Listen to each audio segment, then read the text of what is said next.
Good Monday morning. It's the main event. I'm your humble host, Stephen McCollum, and you know him as 17-year NFL veteran, 3-time Super Bowl champion for your Dallas Cowboys. All-around good guy, survived Thanksgiving with everybody else doing all the work. Dale Hellestrae's here, everybody. Good morning, Stephen. My weekend was quite a bit more boring than yours. You know, you're all around the valley covering sports and cheering on your teams. Mine was boring as well. It's just busy. It was just busy. A lot of Boring. nonsense. That was a great game on Friday night. The ASU game? Yeah. I Great don't game on Saturday night. I don't remember what happened on Friday night. What happened on Great Friday game night? on Saturday night. Yeah, but you know this as well as I do. You know, Friday was like a year ago now. You know, after Saturday night, then after yesterday, it's just so far in the past, man. Seems like it was only an hour ago. 'Cause I got me some steak 44 coming. You do. I was going to, because I put out of the ASU game. I said I can only imagine the text that's about to come, and sure enough, like clockwork, boom! There, I got to the car after that game, walked out, and boom, there was Dale's text to Bruce Cooper as you win the bet there as well. And it was nice of you to invite me. I just have to pay myself. Yes. Well, we can't ask Bruce on a retired salary. I can't believe you're making Bruce pay. Oh, I have. With a retired salary. Let's just keep this in mind. He's owed me about 10 steak dinners. I have not had one. Exactly. So we'll see if this actually even happens. Well, that's the question we got. So that's why I'm like, heck yeah, I'm not missing this. I got to see this happen. Hell, I'll take Texas Roadhouse for crying out loud. I'll gladly sit in a corner, opposite table, staring at you two, whatever it takes. But I'm going to be there to make sure this actually happens. Coming up, I'll be the lone guy in the corner, just staring at you guys. So you won that bet. Of course, Arizona beat ASU. We'll talk about that here today, if we can remember that far back. Woo-wee! Wow. SCA gets the victory over St. John's on Saturday night. We'll talk a little bit about that as well. Of course, you covered a game. Big shocker. I considered it a shocker. I don't know if the high school football world considers it a shocker. We'll get into that in just a second. We'll start the show with that. But then, of course, the Cardinals doing Cardinals things yesterday. And I am more convinced Jonathan Gannon knows he's safe after this year. Okay, that's interesting. Just the way he's handling himself. He doesn't seem like a coach that's stressing out about a lot. Coaches that are on the hot seat, coaches that know their job is on the line, tend to freak out a bit. I mean, look at Lane Kiffin over the weekend. Holy hell, that guy was lashing out at anybody and everybody. Some poor girl at Sonic brought him his Diet Coke, and he just like, what do you mean? Ah! And Jonathan Gannon's just like, after the game yesterday, we just got to get back to the board. It comes down to our coaches and our preparation. We just got to get better at it. We got to figure out our stuff. Well, now that the pressure of a march towards the playoffs is over, officially eliminated. Yeah. Now anytime you pull up the NFL schedule, you see an E. Yeah, hey, Kobe, throw up that NFC West standings there really quick. This is how uncompetitive the Cardinals are in their division. I think I read where this is the earliest they've been eliminated for playoff contention in like 25 years. 86, I think. 86, okay. Yeah. It might have been before they got to Arizona. Yeah. 86 would have been, yeah. Yeah, so, does this not tell you how uncompetitive this team is? And I pointed out multiple times here, and we'll get into the deep dive into the Cardinals coming up like we always do. But forget about the fact that every other team in your division has 9 wins. Forget about that for just 1 second, and you have 3. Just forget about that for 1 second. If you can. Yeah, if you can. The Niners are in the same boat as the Cardinals this season. Injury-wise, yeah. Oh. What's the difference then? The difference is coaching. You can't argue that fact. I mean, if you're Michael Bidwell and you're looking at the situation, it's not like San Francisco, because when they played 2 weeks ago, they had that statistic up on the screen about San Francisco's actually lost more starters games this year than Arizona. Yes. And I would argue Jacoby Brissett's better than Mac Jones is as well. I watched a lot of the Niners games. And when you talk about the 49ers, you lost your two defensive bell cows. Yes. And Warner and Bosa. I mean, that's not like losing Calais Campbell or someone who's good. Yeah. You're talking about bell cows. Your defense is made around those two guys. Yeah. That's how uncompetitive this Cardinals team is, folks. In the third year of a rebuild, on a year where you've got the Colts that have turned it around in a year, with same coach but new quarterback, right? Then you've got the Jaguars, new coach, they've turned it around, they're competing it. Then you got Carolina turning it around in a year. Houston sucking, turning around halfway through the season. Yep. Houston, that's Houston. They're not winning at Houston, folks. Your best bet for a Cardinals victory the rest of the season, dare I say it, it might be Atlanta. And I'm not even sure about that because did you see Atlanta play the Jets yesterday in the rain, lost in overtime? But they were competitive. It might be the Rams' last game of the season if the Rams rest everybody because they have the bye. That might be your best chance of a victory the rest of the season. And then you look at it and you go, who has the number one seed in the NFC? Oh, a team called the Chicago Bears? Yes. Yeah, new coach. Look, this is what is atrocious. This is what bothers me the most about the Cardinals.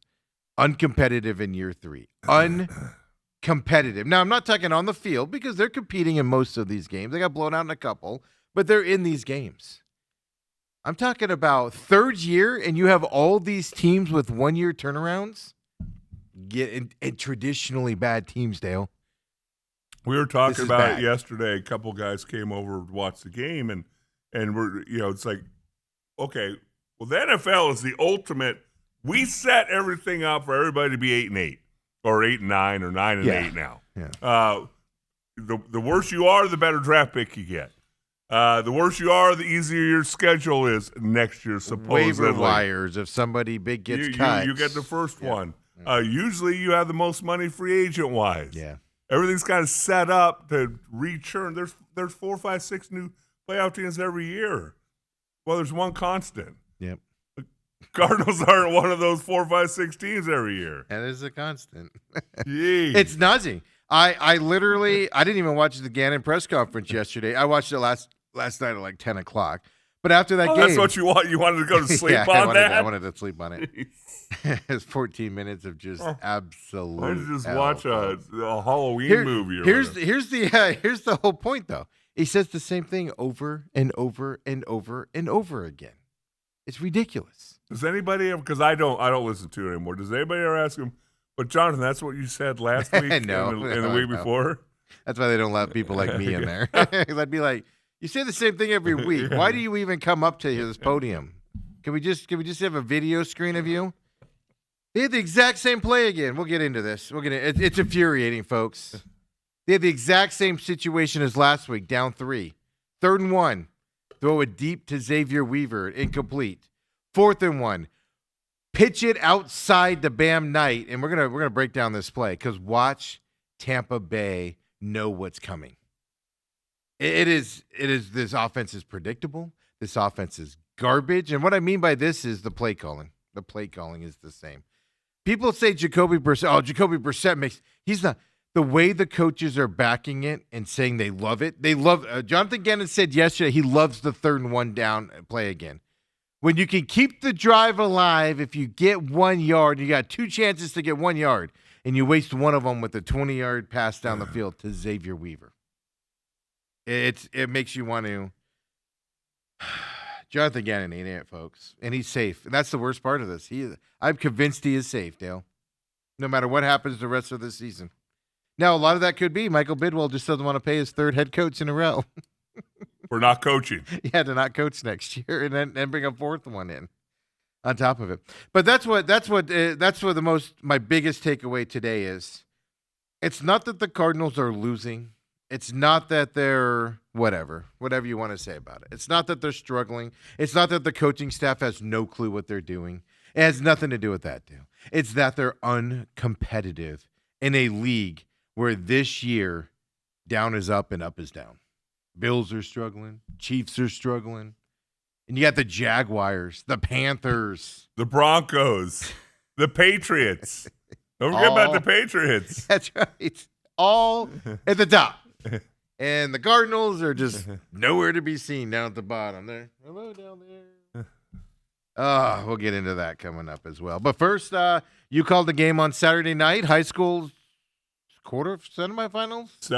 I did championship games this week, right? Open semifinals on Saturday. Yeah. Did the 6A semifinals on Friday. Yep. So Centennial and Castile, huh? Yes. In the coming up in the finals. Yes, Centennial. Castile last year, remember, they unceremoniously ran their coach out of town. Yeah. Out of Castile. He was too mean to yelled at his guys. Used a bad word. Yeah, used a bad word to a player, and the player complained, and his principal suspended him, and then he had to leave. Now he's at Dobson. But they're in the 6A game finals this year. And then Centennial back again. At least they're not 3-7 Centennial this year, but. Well, yeah, we talked about that during the broadcast. In fact, they won more games in the playoffs last year than they won during the regular season. The whole regular, they won it last year. Isn't that amazing? Okay, so I think Centennial's found the map to win championships consistently. Just somehow, some way, get into the dance. Just get in and in the 6A and just do your damage because the good teams are on top. And the other thing I noticed on Friday night, because somebody asked me yesterday, so what games you do Friday? And I'm like, Centennial and I couldn't even remember, but it's ALA Queen Creek. ALA Queen Creek. It was Queen Creek. Yes. And I started going through all the ALA Queen Creeks that are in the playoffs. There's ALA Queen Creek. Well, no, ALA. There's a North Gilbert. North Gilbert's in the. I believe they're in the championship ALA game. Queen Creek. West Foothills was playing the semifinal. It was like there's 19 ALAs. Yeah, I'm not kidding when I say this. The ALAs are basically becoming their own district now, and all their teams are just going to be in the.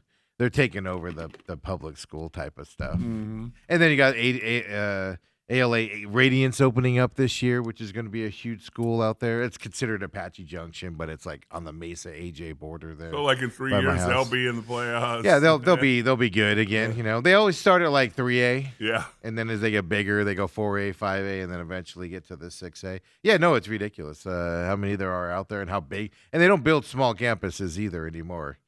Yeah, I think ALA Queen Creek might be the smallest campus they got for high school because it's older compared to all the newer ones. That North Mesa one was huge. Yeah. North Gilbert's huge and all of that. But, yeah, so 6A, Centennial makes it back again. This time, oh, man, you take over for your dad, Yeah. Your dad has how many state titles? How many does Richard I think Richard has about 8. I was going to say 7 or 8 is what I was going to guess.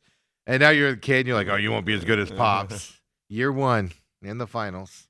Always nice to have your Pops on the sidelines with you. Help you out. He now coaches the defensive ends. I go, there's a defensive end coach? Not the defensive line coach? Not even that. When you don't want responsibilities, but you want to be there for your kid and help him out, I guess that's the position you get there as well, right? Yeah, I got to talk to him. He said, yeah, it's kind of nice. Practice is over with. I go straight to my car. I get in. I drive home. No phone calls, no grade checks, no parents yelling at me. No parents phone calling. Oh, right. So that's the 6A final coming up this weekend, of course, at Sun Devil Stadium. Yes. And I think that's at noon. South Point Catholic, who Castile beat also in the 6A to get to that point as well. Then you got the Open, which game did you call? Did you call the battle for?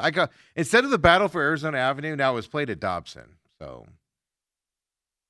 but both schools reside on. Yeah, but I've decided I'm calling it the battle for 87 because that's what Country Club's called. Arizona Avenue is called 87 instead of Arizona. So you're going to change something that's been around for 30 years. Well, because it's stupid. It's the stupidest thing on the planet. Nobody should be fighting for Arizona Avenue, Hamilton and Chandler.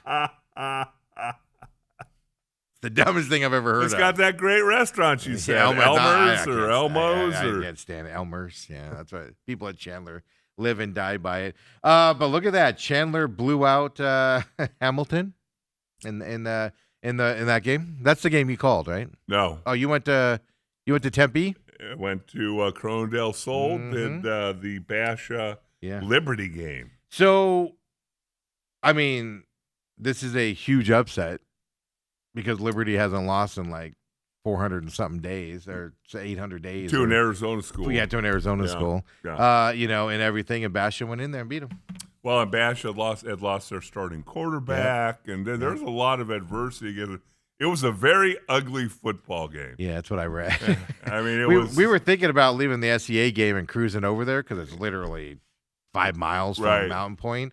And I was like, man, it's cold. I'm footballed out. I got to watch the Cardinals tomorrow. Let's just get out of here. Let's go get something to eat and get out of here.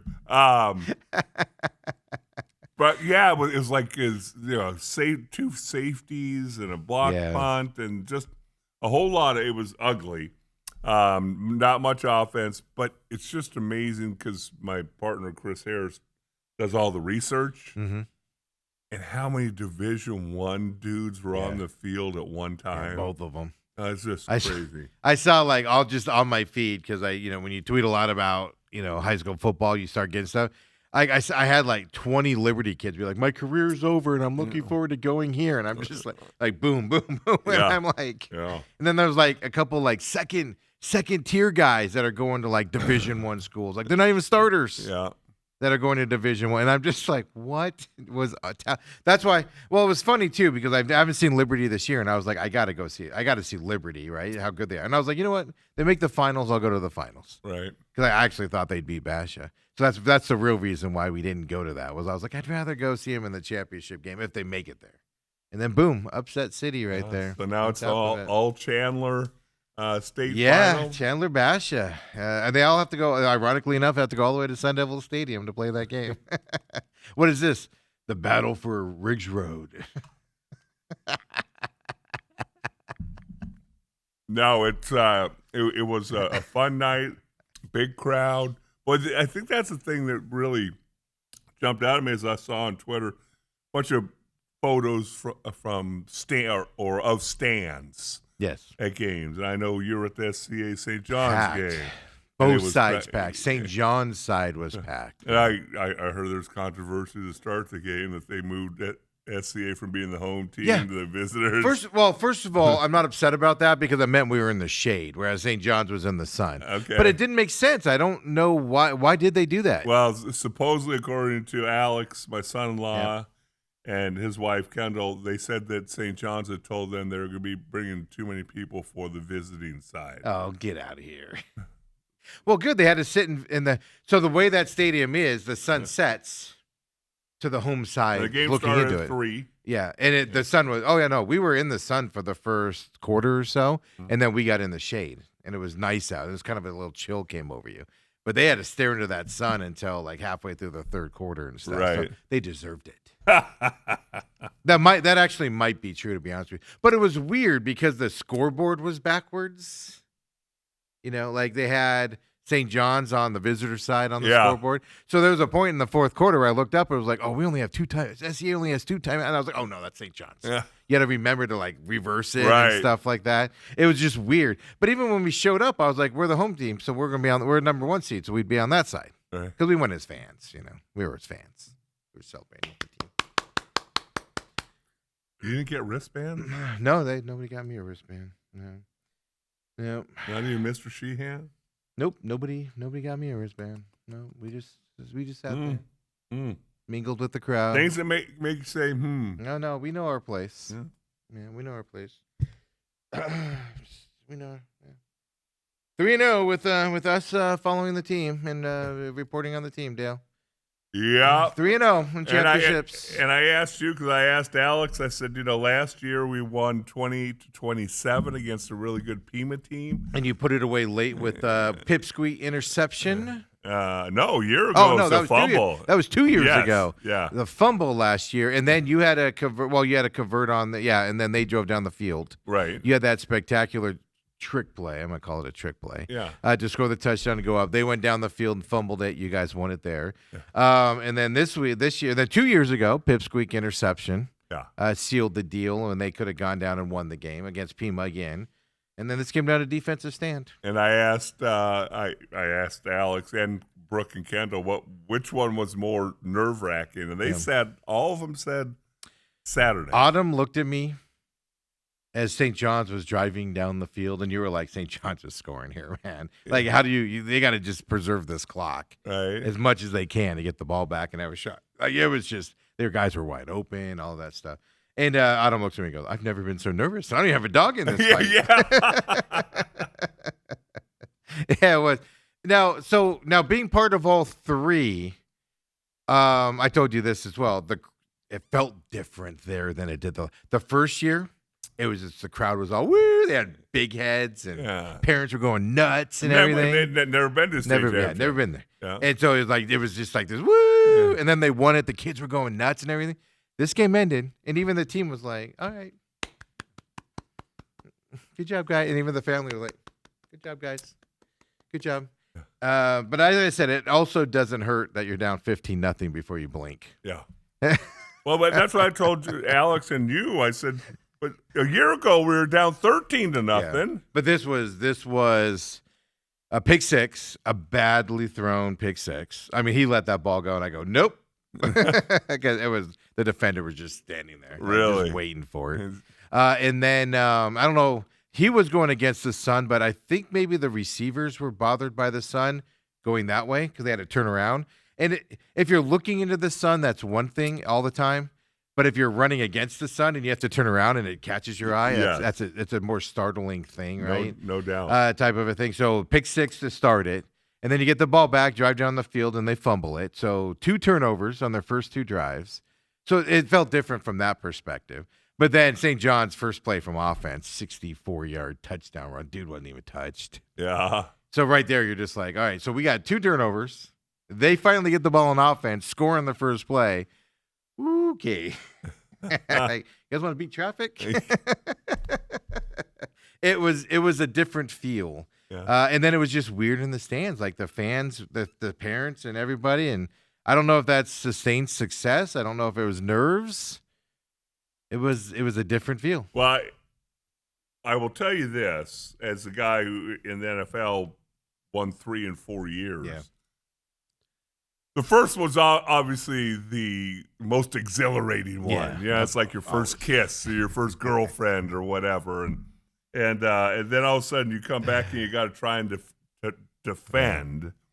And that's not nearly as much fun because everybody's shooting at you. Well, and it's new to you too, right? So you're like, why is everybody doing this? Like, why is this so much harder? And then, you go through, it always seems the second year you go through more. And they did. Tumultuousness. And they did. Yes, we went through a ton last year. And then you get to the end, it's like, oh, wow. Now, we didn't get it the third year, but the fourth But you made it to year, the NFC Championship game, so you got as close as you can get. But it's almost that third one, your fans expect to be there, your players expect to be there, and there's just not the joy in it again. I don't think it was the expectation of a victory. I didn't pick up that everybody was cocky. I think dare I say this? It might be just be I think people are just waiting for it to end. And what's the way that ends? Is in the championship game you go down, right? I don't know. It was a weird vibe, man. It was a weird vibe. Even when they won it. Right. Remember that first year they were kids were just running around with their heads up. Yeah. Ah! And like they won it. And they were like, all right, let's go shake hands. Let's get our pictures. Let's move on. I was sitting there just watching them. And even the parents were just standing there, like parents were clapping, and nobody was like screaming or anything. And it was just like, what is happening? So it was weird. But 3 in a row, that's hard to do. Very, very, very hard to do. I'll say this, because I do remember last year very well with the bad start to the season, losing to the good teams, et cetera, breaking in a new quarterback. Starting off 1-3. Yeah, and then, playoffs came and, you had to play Tenke Verde with half of your players missing because of the fight down there in Santa Cruz. Veritas. Veritas. Oh, was that Veritas? Yeah. Veritas, yeah. Down there in Santa Cruz. Yeah. And then you just roll to it. This year, you played better teams to get there and win it than you did the last couple of years. The 2A was stacked this year. And I don't think people that follow high school sports, like I was arguing with the guy after the game because, he runs his mouth and stuff, and good for him. He's got opinions. Good for him. But he just poo-poos what SCA is doing. Like, they need to move up. They're too good. Santan's right there. It just happens that this year, like if they played this game the exact same schedule next year, SCA's not doing the same thing next year, most likely. Right. Because they have to get a new quarterback now and some other moves and stuff like that. But 2A got a lot harder this year. Got stacked a lot more this year. Well, and then the other obvious thing is, like Alex and I were talking last night, the fact that they're going to 3A after this following year. I honestly believe they could go 0-10 next year, and they're not going to go 0-10 and get moved up just because of 3 straight titles. And I know the last 2 years when I've been on the field and you get done celebrating and you see the 3A teams walk on the field. I'll say this. Rock Valley, is that the Rick? What are they? Rock Valley, I think it is. Northern Arizona team was in the 3A championship. Round Valley. Yeah. Sorry, I'm sorry, guys. I get confused by your name. It confuses me. They're a 2A school in terms of they have like 400 kids in their school. It's a tiny school, right? And Dale, I was standing there, and they came walking by to go on the field, and I'm standing right next to them, and I'm looking up at half the kids. Yeah, I'm looking up at them. And they're bigger. I'm talking about guys coming out just to see the field without pads on. They're walking on with their uniform. They're going on the field, and they're all lined up, And I'm literally just standing there like. Yeah, and that's 3A. Yeah, and I got SCA kids on my right I'm looking down at. And I got these guys walking in on the left, and they're Giants, and they ended up winning it. They ended up winning the championship there at 3A level. But they were a 2A school that got moved up. Right. Yeah, no, it's an amazing thing. But toughness will – if you can stay toughness, you will be all right. Yeah. I mean, I'm not saying you're winning championships all the time. You know? And so, but I'm serious. Like Santan, they're a team they're a team coming up. Pima, they'll rebound. They had a down year this year, but they'll be back. Yep. ALA's always good. Lutheran Academy, always good. Tonopah Valley will be back. They just had a down year after they lost a bunch of kids last year. Stuff like that. I'm forgetting a bunch. Tenke Verde is always good if we're pronouncing it right. St. John's is just one of those rural schools that will come up and down as they go, stuff like that. And it's just 2A's really rocking right now. But yeah, it's going to be interesting to see what happens from that side. But this was a harder win, not because it was a three-peat. It's just the competition was harder, and making this run than it was last year. And say I'm knocking 2A kids last year, that's fine. It wasn't difficult till the championship game last year. Well, in the playoffs. Well, what's always fascinating, last year we went as a 12 seed. Yeah, I know. And you had to play Santan, who had 2 Division I kids on their team. Yes. And somehow, some way. So, hey, congratulations to SCA, to Mike Sheehan. Yeah, he'll join us this all week. Those kids. Oh, he will? You know what? I haven't talked to him since. It's funny, man, because all the coaches that came up talked to me, Ty, the offense coordinator, Paul Clark. I go, hey, you can finally concentrate on hunting. He's got a big hunting trip he's got planned and everything. Bighorn sheep. You going to go with him? No, I'm not a hunter. So he was excited about that. So all the coaches were coming by and seeing us and coming up to us and talking to us. And then there's Mike. Mike comes by and goes, I got to get to the locker room. All right, big time. See you later, Tiger. I was like, picture. And he's like, okay. Yeah, we got big time by Coach Sheehan there. Shame. I know. Even Alex, your son-in-law, stopped and saw us and was talking to us. And he was like still trying to catch his breath. Like, I don't know what just happened. Yeah. I heard he's pretty emotional. I forgot he went to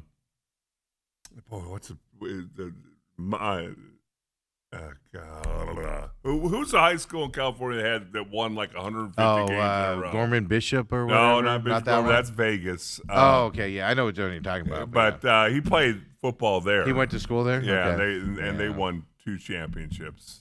When he was there. Only 2? So, yeah. Slackers. Yeah. What do you do, bring him down? So he just wins too. Yes. Something about the people in the Helistra's orbit. Why didn't some of that rub off on me? We had ASU. Yeah, the Cardinals. Man, when we get into them, I got some stories to tell you about my brother because it's like Steve reincarnated. Did you watch the game with him yesterday? Yes. Yeah, I don't. God bless you, because look, she knows I feel this way, so I'm not saying anything important. But there's times watching the game with Autumn where I'm just like, I gotta I got to get out of here. Like, this is getting. I have to like look at her and be like, what do you think was going to happen? Actually, she wasn't bad yesterday, but it's the same thing where it's just like, a play happens and it's like, oh yeah, there's a shocker. We've seen that before, and then she's all and pissed you'd off. rather just talk to yourself. Yeah, she's just pissed off, and I'm just like, yeah, it seems about right. It cracks me up a little bit. So when we come back, let's get rolling. You know what? Let's start.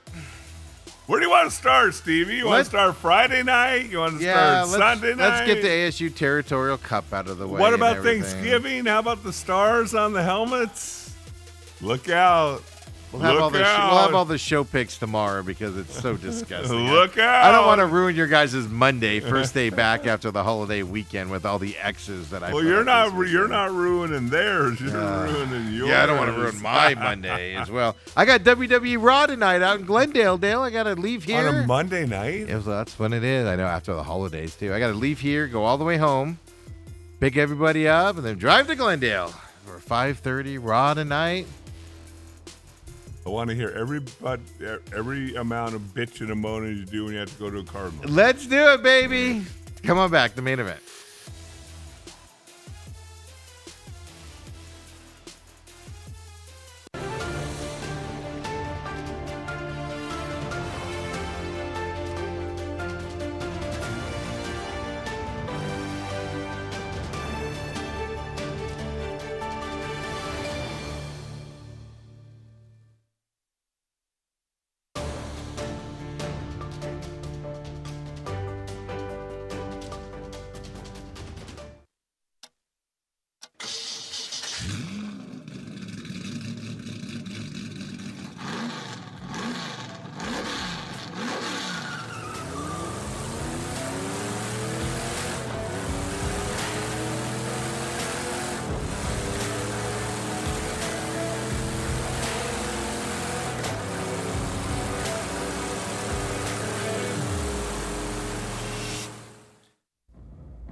And we're back here, main event.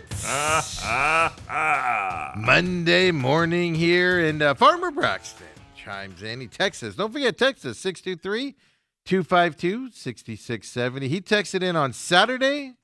Yes, he did. Wanted to wake up after watching U of A beat. Of course, lives down in Tucson. An Arizona fan there as well. And he says, hope y'all had a great Thanksgiving. Steven, my guy, you devil. Do you value money or dignity more? Well, I can tell you this. Money. It's not even close. He says, because I will trade you the 2 lunches you owe me from back in the radio days. I haven't been to Tucson in a couple years for some reason. He goes, I will trade you the 2 lunches you owe me to sing Bear Down. And he goes, hashtag Bear Down. Yeah, no, I'll buy you lunch. Now, why don't we pull up the words and see if you can? No, I will buy you lunch. I'll give you another lunch if you can tell me you know the words to that song, Braxton, without looking it up. Because you don't. Yeah, because how many times do you really sing that? Well, ASU, they always do that at the games, and everybody stands up and they put the words on the screen. But the only words everybody knows is Arizona State. I mean, obviously I picked ASU to win this game, but I knew it was going to be a tough task. I was giving Lou a hard time on Friday, but on Wednesday it was when Lou was on here, of course, Arizona guy as well. I thought it was going to be a close game, but Arizona was a real threat. They're coming in confident to this game. And if you haven't watched, I think part of the problem with Arizona State fans going into this game with the confidence that they had was they just hadn't watched Arizona play much this year, especially lately. That offense can move the ball, and then, quite frankly, that defense is really good. That's why I said this is going to come down to the 2 offenses. Well, one offense was terrible, and one offense was not great, but better than Average. average. So what's between the two? Well, Better than average? What's interesting about Arizona, because I watched probably more Arizona football this year than I have in years past. Yeah, they were middle of the day games this year a lot and stuff like that. I'll watch a quarter and a half. And what really jumped out to me is the two things Arizona, in my mind, over the last 15, 20, 25 years, whenever they have weaknesses, it's the offensive line. They have a hard time getting offensive linemen to go to Tucson for some reason. And defense. Yeah. But this defense, man, flying around and Gonzalez. hitting. And Gonzalez is doing a good job there as well. So. By the way, Steve, here it is. Bear down, Arizona. Bear down, red and blue. Bear down, Arizona. Hit them hard. Let them know who's who. Fight, fight, fight. Bear down, Arizona. Bear down, red and blue. Go, Wildcats, go, Arizona. Bear down. You could sing that. So stupid. That's stupid. I have dignity. I sure hate you. I have dignity. Well, save that for tomorrow for Bruce when he shows up here. Yeah. Robert, by the way, said, because he watched the high school game, I want to get these out while we're kind of talking about it. He watched it on 3TV. I forgot it was on there. Otherwise, I would have advertised it more for you guys that were there. He says, great game on Saturday night. Is Helly talking about the Cal Bears? I don't know what he means by that. Well, Cal Bears played SMU. And oh, yeah, I know. Yeah, no. Let me rephrase that. I was pretending like I didn't know what he said. Yeah, because SMU was going to go to the ACC title game until they lost. Yeah. Against Virginia. Probably would have won that. Then they've been in the college football playoff again, got their butts kicked by some team up north, and we'd go about our business.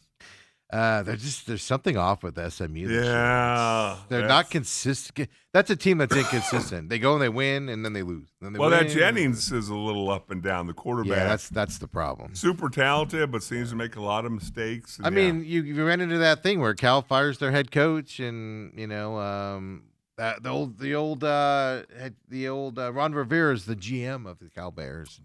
He just put it together. That's a bad loss. Yeah, no, it was terrible. It was terrible. I actually saw that, and I was like, wait, what? Yeah. Did that happen? And then Apache Junction, Mesa border. Isn't that New Mexico? It's pretty close. Right where I live. I literally live on that line. I go to Ray Road, take a left from my neighborhood, and boom, I'm in Apache Junction. And I'm in Mesa. And I go a mile south, and I'm in Queen Creek. So you can smell Apache Junction from where you're at. So, but I'm south of US 60, down by Ray Road. So the Apache Junction that's being built now is like old state land, like desert land and stuff like that. So it's not the Apache Junction you think of the old time. This is all $1 million homes and stuff like that. Well, they got a couple really nice golf courses. And yeah, this is south of the freeway there. No, this. Yeah, you take a left from my house. You leave my neighborhood, and you get into starting at $900,000. Poor people buying in my neighborhood. Don't you know the HOA around the corner sucks? Anyway, yeah, your SMU blew that one. Could have had 2 ACC title games in a row, kind of like ASU did. The similarities here. Yeah. But going back to ASU, I felt for a while, because they have a lot of injuries, and I felt for a while that they have an offensive coordinator problem, and I've been fighting it, I've been ignoring it, right? They had the red zone issues earlier this year and stuff like that. And I'm like, maybe it's just the talent, maybe it's the people there, but watching them play against Arizona, this is my takeaway on this. One, Jordan Tyson's your only receiver worth a damn on this team in terms of talent, in terms of explosiveness, in terms of that stuff is what I'm getting. I'm not attacking him personally, anything to that effect. Whereas Arizona, their receivers, didn't matter who it was, they were running open. They were being schemed open. They were running open all game long. It was just Fafita. If you did not get to Fafita, he just stood there and hit the open guy. And he had choices of 2 or 3. Arizona State did not have that option. Then when Jeff Sims would make a good throw, like the one far down the field, the defender would jump over Hamilton make the catch above his head while Hamilton just keeps running. No fight for the ball whatsoever as a receiver. That was a tremendous and stuff like that. It was, but you're as a receiver, you go fight for that thing.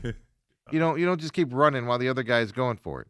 It's just going into this. Now they thought they had the receivers with Moss. They thought Hamilton would turn out. They're just not. They're not turn out. They gotta get on the field, one, in Moss's case. And two, you got to figure it out. But, I mean, then you got the quarterback issue. When you turn the ball over, you just make bad decisions. You have no chance to win a game. Period, end of story. Period, end of story. Now, this is what I'm talking about, though. Arizona looked really good at times, but they also looked really bad at times.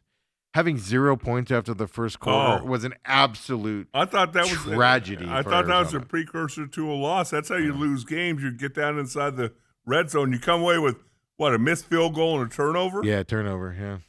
Like, they just kept Arizona State in that game. Yeah. And that's what I meant by all year long. Arizona's good enough to beat the bad Big 12 teams, and the teams probably in the middle of it, but they're not good enough to beat the top-tier teams from that level. That's what I mean by that, because they do have talent down there. And the other thing that, and I felt this way, I put it out on Twitter a few weeks ago as well, like a month ago or so. Like, a lot of people go, why don't you like Brett Brennan? I don't think Brett Brennan's a good coach. I just don't. Now, Danny Gonzalez, a defensive coordinator, stud. Just an absolute stud. He put a game plan together that ASU couldn't figure out. And to me, it was simple watching that game. Stack the box, make them throw it. And have your defensive backs and everybody make plays on the balls. Period, end of story. And they did it, and they dominated on the defensive side against ASU's offense. With a simple game plan. Blitzing, not blitzing, showing the blitz, backing off of it, making ASU make decisions that were obviously poor decisions at time. I mean, it was phenomenal to watch that work from Arizona's side, I think. But my takeaway is Arizona State, with everybody they brought back on the offensive side, just doesn't have talent. Doesn't have the talent to compete. And you would say that's not all on the quarterback? That's not all on the quarterback. Yeah. I mean, Jeff Sims has problems. Don't get me wrong. Jeff Sims at Nebraska. I mean, I think I don't remember if I told the story on air. Like, I watch an ungodly amount of Nebraska football. I don't know why I do, but I do. And when Jeff Sims was there, I was like, oh man, that kid's not it, dude. That kid's awful. Like, he doesn't know a turnover he doesn't like. Thank God he's not on my team. And then she signs him, and I was like, oh shoot. And he has those games like Iowa State where he dominates, and then he's got the games like Arizona where he just struggles out there. That's just the quarterback that he is. And once he starts turning the ball over, he just can't stop it, right? As he's looking at it from that side. But yeah, I mean, the recruiting wasn't what you expected to be, and it was glaringly obvious on Friday night. Those are my takeaway from the game. Well, what's going to be fascinating to see is, last year they kept everybody that they wanted to. I think they kept everybody. Everybody too deep stayed. Yeah, they lost kids that were 3, 4. But nobody of note transferred out. Yeah, I think you'll see a little different mode this year. Well, they have so many seniors. Like, the whole starting defense is seniors. My God, senior day. I think they announced the whole team at one point. One other question: were there quite a few empty seats there? Not the beginning. No, as the game went on, it got less and less and less. Oh, really? Yeah. Okay. Yeah. Toward the end. We left with. We started walking down before they scored the last time. So was that 2 minutes ago or so? We started walking down. I had to go to the bathroom, and I'm not walking down and back up at the end of the game. Come on, Steve. So, like, even the fans were like, everybody's fine or whatever, but the thing I cannot stand, there's people having fun, whatever, and I don't mind that. Like, you got the two stupid U of A fans sitting 10 rows down from us. Every time a play happened, they'd stand up and be like, what? It's like, dude, it's 0-0 in the second quarter. Settle down, Tigers. Those guys, but yeah, I can ignore those guys or whatever. And, like, there was, like, some, like, jawing or whatever going back and forth, like, respectful, whatever. And then, so U of A has the victory, and an ASU guy gets up to leave. And they were kind of just having fun with each other. You didn't feel like it was too bad. And then the ASU guy starts walking down. And the U of A guy starts running his mouth. Bye! See you later! All you do is run your mouth the whole time. And I eventually just went, dude, stop it. Settle down. But he was running his mouth. I go, I don't care. Just knock it off. quit being annoying. But he was running. I don't care. He's leaving. Stop running your mouth while he's walking away. I was just like, shut up, dude. So you didn't get in a fight, did you? No, I don't get in fights. You're a lover, not a fighter? No, I'll say my piece. But they're not dumb enough to come up to visit me. I make sure they're smaller than me, Dale. You sized them up all game, yeah. Yeah. I'll be able can I get that one? Yeah. I can take that one on. No, he was just harmless. Look, he was chirping at the guy as he was leaving. That tells you everything you need to know about the guy. Mental midget. What that is. Well, let's get back to this rousing victory by the Arizona I don't Wildcats. want to talk about it. 9-3. Noah Fifita was 28 out of 45, 26 and 45, 28 and 45, if I can read. That's a lot, dude. 299 yards and a touchdown. It was just masterclass. They got outcoached. I never thought going into a game where Brett Brennan would outcoach Kenny Dillingham, and boom, it happened. I'm telling you, he took the layoff this year, and look out, here comes the Wildcats. I think I don't know. Did I finish this thought earlier? I'm just so discombobulated, disgusted with this outing from ASU on Friday night. It was. People ask me why I don't like Brett Brennan. I don't think Brett Brennan is a good coach. I just don't. And they had a schedule that favored them this year. And give them credit. They won, right? They have 9 wins. Congratulations. Sign them to a long-term contract, please. Because you're going to find disappointment moving on after this year because your schedule next year is a little tougher. But people ask me all the time, why don't you like him? Why don't you like him? I'm actually legitimately pissed off. I was on the Noah Fifita bandwagon when he first came in and took over for, I forget his name. He's in the Indoor Football League now. It was at Vegas. It actually did well with them at the latest half of the year, for Vegas this year. But remember, he got hurt, and Fifita came in, and then they were all like, "Oh, you got to go back to him. You got to go back to him." And I was like, "No, the Fifita's special." Mm-hmm. And then you saw what he did 2 years ago with T-Mac there. The reason why I can't stand Brett Brennan and he ruined it was, dear God, last year, what a waste of a monumental, one of the best quarterbacks to play college football. I believe that with Fifita. He doesn't get the recognition because he plays at Arizona, and they struggled, and they didn't play well. But he is an amazing kid that plays quarterback, at least at the collegiate level. And he wasted last year, and it actually legitimately pisses me off with how you could just see it this year. He stood in the pocket when he needed to and threw a perfect ball to his receivers when he was about to get hit. He was able to scramble outside, hit a receiver on the run. It was a masterclass of work. And Brett Brennan ruined that last year with whatever crap he brought in last year. When you had T-Mac on top of it, you had the best receiver in the country last year. Yeah, that is the one that's hard to swallow. And it's just like it just wasted opportunity there. And no, they rebounded this year. There's no doubt about it. But that's actually the reason why it actually legitimately makes me angry. There's no reason that team should have been as bad as it was last year. So, what were your takeaways besides winning the bet? That's really all my takeaways were. I'd kind of forgotten about our steak bet, and I forgot about it. Bet another buddy of mine, drinks are on him. So my 2 winning bets. Again, I was doing a game while watching the ASU game. Yeah. That's not the best thing to do. Just so you know. Look at that throw. It was a run play. There's a guy on the high school team down on the ground. They're bringing a helicopter in, and Dale's like, "Oh, my God, what a play." You can be distracted a little bit. Again, I really thought after those first couple drives that ASU or U of A came up dry. Yeah. I thought this was setting up for ASU to jump all over. When ASU went down and took the 7-3 lead, it was like, all right, they woke up. Yeah. And then they didn't wake up. Yeah. They went right back to sleep again. But, I mean, it's hard to win a game when you have 100 rushing yards when you're trying to run the ball. But they have – when you're trying to run it. But they have – it's like they have one glimpse of an explosive run for 12 yards, and then it's like, oh, it's another quarter till you see that. They had no answer for Gonzalez's defense, man. Zero answer. And that's where when you talk about coaches, and I think he's a little underrated. Kind of got forgotten when he went to New Mexico or New Mexico State, wherever he was the head coach there. but he's always been a heck of a defensive coordinator. Oh yeah, no, he's always been good. You know, and but also the problem is, I mean, ASU does have an offensive coordinator problem. To me, Marcus Arroyo just not it, man. But what about both offensive coordinators? Yeah. Well, I'll take Arroyo over Pensing any day of the week. Oh. But I mean, there's been red zone problems all year. It's not like this is like, oh, I'm just saying it now. We've complained about it. I just haven't pointed the finger at him. It's just, you can blame the injuries all you want. You know, they've shown that they can do the right thing. It's just, where was the adjustments on Friday night? That's where I got frustrated. You could see where we sit, what Arizona was doing on defense. And they're like, hey, we're just going to run right into this giant pile of 8 guys stacking the box again. And it's like, okay, you can only do that so much before you go, okay, this isn't working.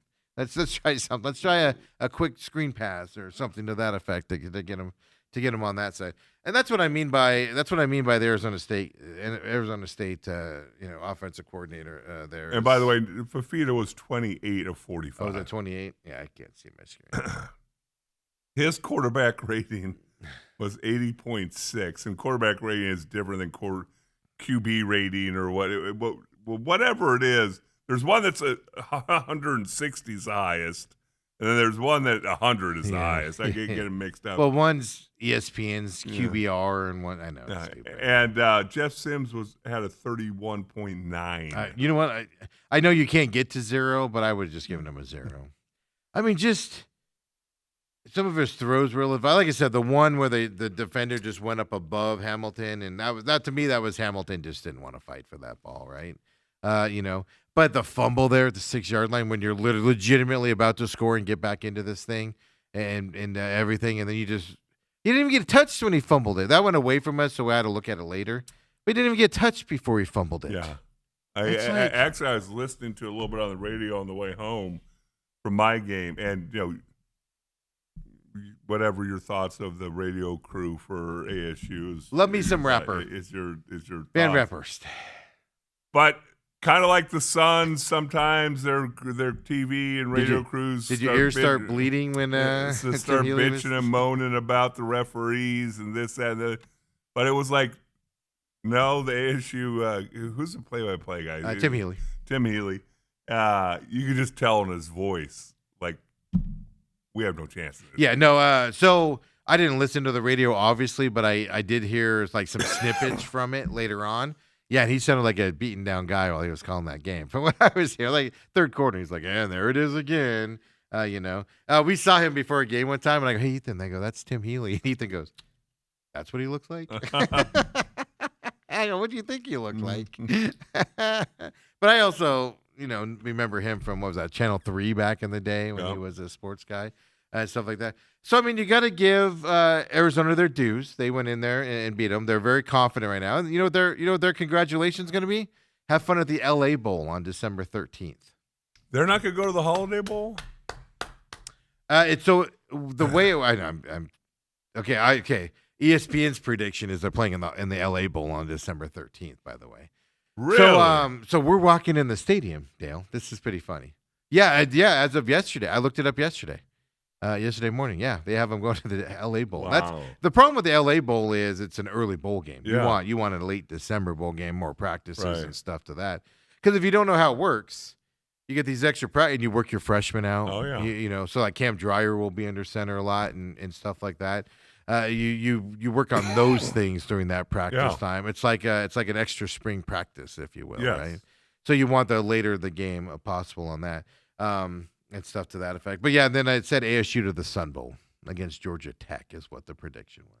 This is the last year of those Pac-12 binding. I see. games. I would have thought that the Sun Bowl, even though I make fun of El Paso and all that, is a higher ranked bowl than the LA Bowl. It is. No, it is. It's December 31st. So who are you saying is going to the LA Bowl? Arizona, according to ESPN. And ASU's going to the Sun Bowl? So Sun Bowl's higher, and then Holidays above that. Yeah. Yeah. So what? Arizona beat ASU. Why would they not be? And a better record. You know how this bowl games aren't always picked based off of records. It's based off of you get to choose.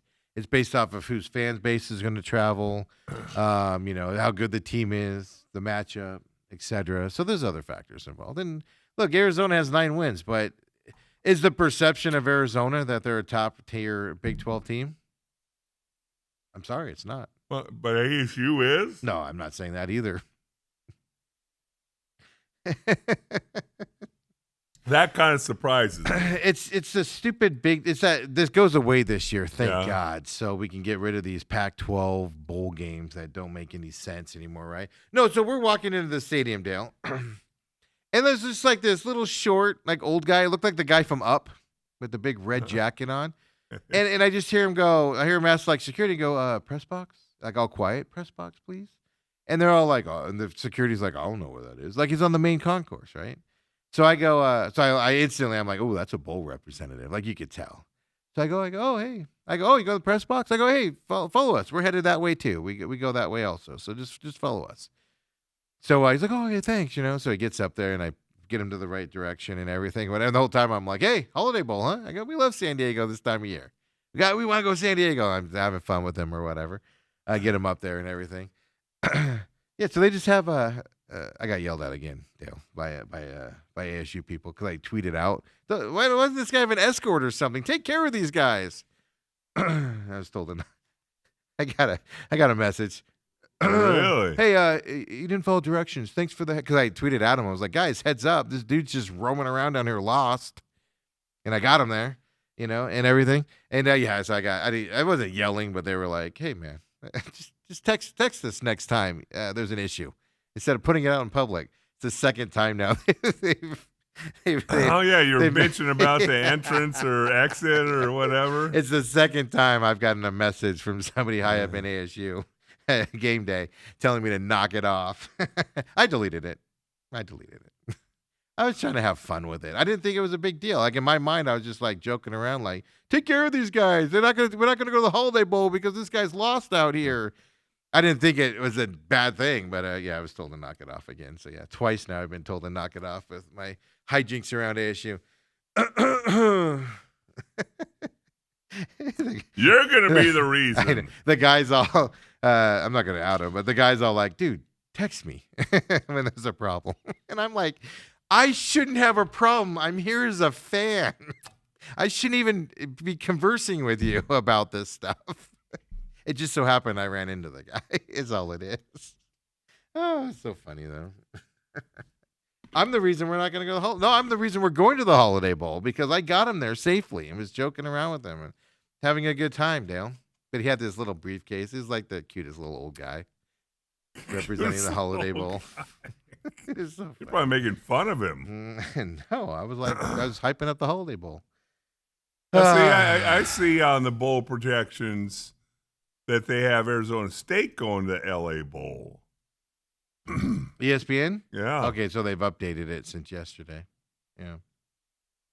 I'm looking to see where they have Arizona going. Well, it's got to be the Sun Bowl. Dale's checking it out here. We'll just wait for Dale to get this here.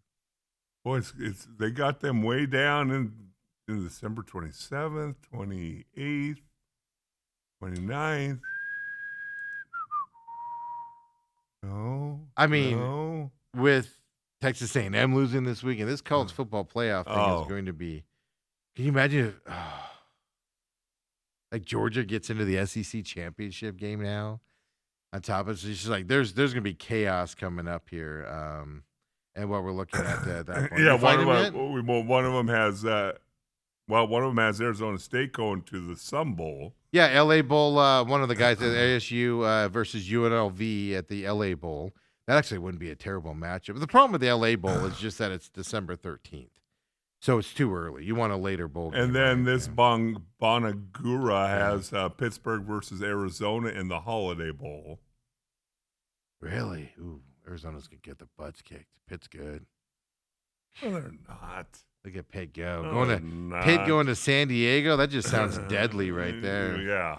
With that yellow and blue they're going to outfit see that they water got. being from Pittsburgh, and they're going to be all distracted. They're going to be like, it's not 30 below right now and snowing. Are we going to fall off the face of the earth? Did you see that snow that went through Illinois for that Illinois Northwestern game? Yeah.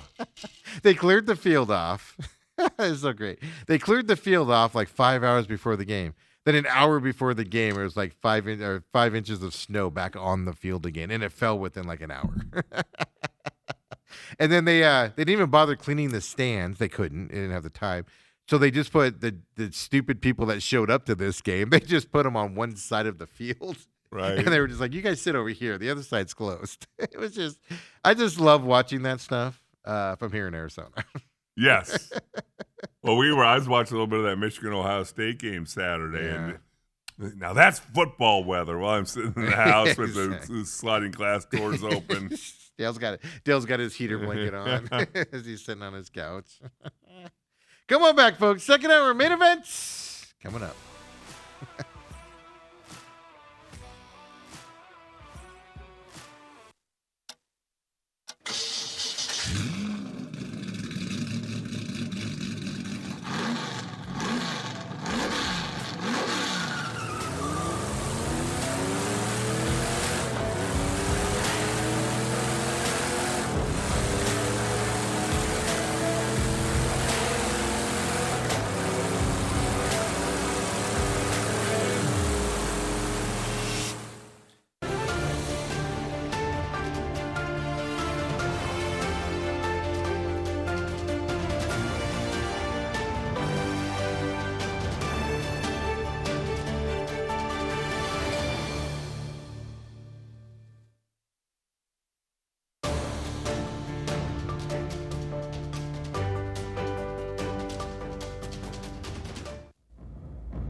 And we're back here having some fun here on this Monday, second hour main event. I'm your humble host, Stephen McCollum, and of course, 17-year NFL veteran Dale Hellestrae, just living high off of that Cowboys win on way back on Thursday. Oh, boy, but feels like it was this morning. Does it? Yeah.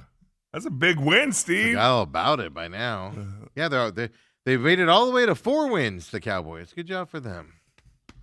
How many? I'll tell you this, the Cowboys might win out. They have an easy schedule left. I was looking at it. I don't remember what it is now, but I was looking at it on Thursday, and I was like, oh, Cowboys I'm going to lose that because I had them under 6.5 for the season. I'm obviously losing that. Well, actually, they're 6-5-1. I know, yeah. Well, you said 4. I was being sarcastic. No, don't be sarcastic about my Cowboys. But they might win out. They might win 10 games. And the way Philadelphia is going right now? Yeah. So, well, they got the Lions this weekend. Well, it's the Lions this week, and then it's easy after that. Yeah, Vikings, Chargers, Commanders, Giants. Yeah. Now, Commanders will have Jaden back by then, you would think. Yeah, he's poised to come back soon, so we'll see, from that side of it. But, yeah, no, the Chargers, that's going to be a tough game. But, yeah, the Cowboys, they're going to – I'll put it this way. Cowboys, I think, are going to be at 9 wins this year, minimum. That gets them in the playoffs, doesn't it? Possibly. Or at least puts them in the hunt. Yeah, in the conversation with a guy we made fun of as a head coach, hiring Schottenheimer. Boy, that Jerry Jones is a genius, folks. I've told you that all along. Since that Quinnen Williams trade, which is, He's not even the best one. The other kid they got, it's actually better for that defense. Williams has done really well. But the other kid they got, the linebacker guy. Yeah, from Cincinnati. Yeah, he's actually been playing the best of all those guys by getting in there. So, just like I always say, folks, what Jerry Jones does is just always get behind. And then as Jerry Jones likes to do, he said, well, before the season started, I offered Michael Parsons and a number 1 pick for Quinnen Williams. Yeah, I know. No, you didn't.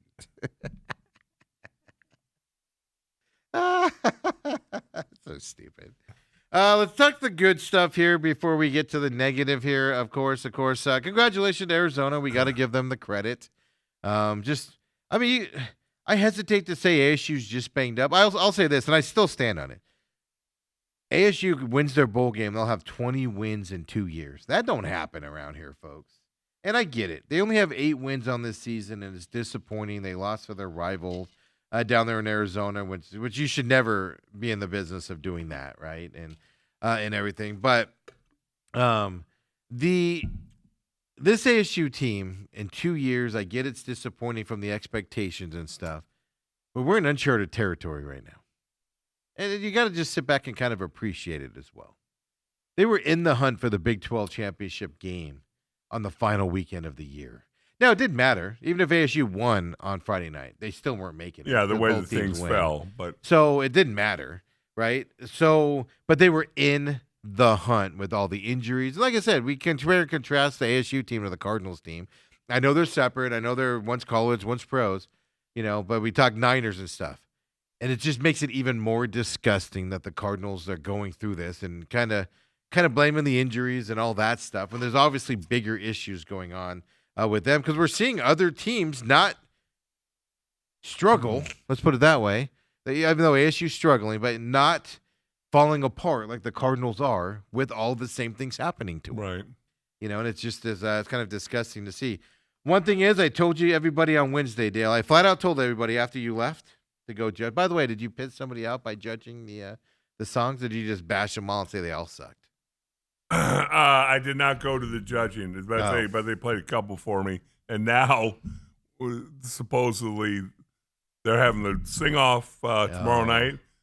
Well, evidently there's 2 or 3 groups that are not going to show. So now they're wondering if it was AI that actually did the music. They did the music. Yeah, did the songs. Yeah, because if you're a band, you're showing up. Yeah. That's you have a chance. That's more recognition than you'll ever get. They got duped by AI. Yeah. I didn't even think about that. That would have been awesome. I would have done it. They just go out there and pretend to play. I'll go out there with my ukulele. Sell rock music. You and a ukulele, yeah. But I told everybody on Wednesday. I said, I looked right into the camera right here, and I said, Suns are going to have a tougher weekend. And yes and no, right? That Oklahoma City game, fantastic. Yeah, they fought their tails off. But you these are 2 of the best teams in the NBA. I thought they were getting blown out of both of them. So the fact that they were in the Oklahoma City game really impressed me. Really impressed me the way. And then Gillespie went down. We were at the ASU game. And I go, in other bad news, Gillespie's currently on the ground. Hurt. Came back into that as well. But, I mean, it doesn't look. The Suns are going to struggle with the Denver Nuggets all year long. They're just not in that league, period, stop, end of story. Oklahoma City is more of a free-flowing team. I could see them being in some of those games with Oklahoma City and then maybe ultimately losing them late like they were the other night. Denver, they're just not going to be able to compete with. They're just not until Mark Williams is able to play full-time against back-to-backs and things to that effect. Then being second out of a back-to-back on top of it. Like Autumn was looking up tickets, and first of all, they were expensive for the Nugget game. And I go, you want to go to a second night of a back-to-back? And they were in Oklahoma City last night. Like I was like, oh, that's just setting up for a disaster. And that's the thing, because I heard some other people talking about. So the Suns are getting the Lakers tonight. Yeah, on the second night of a back-to-back for the Lakers. Yeah, for Lakers. Yeah, but I guess LeBron didn't play last night. Yeah, they're holding him out for the Suns. Is he going to play tonight? Yes. But does that mean Luka's going to rest tonight because he played last night?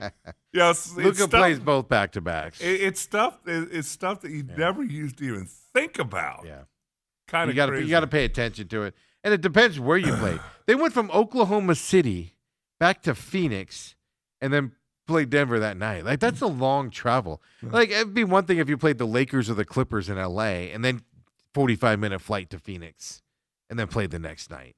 Like, Oklahoma City's like a 3-hour flight. If they're flying in the lap of luxury. Still stressful, man. Still stressful.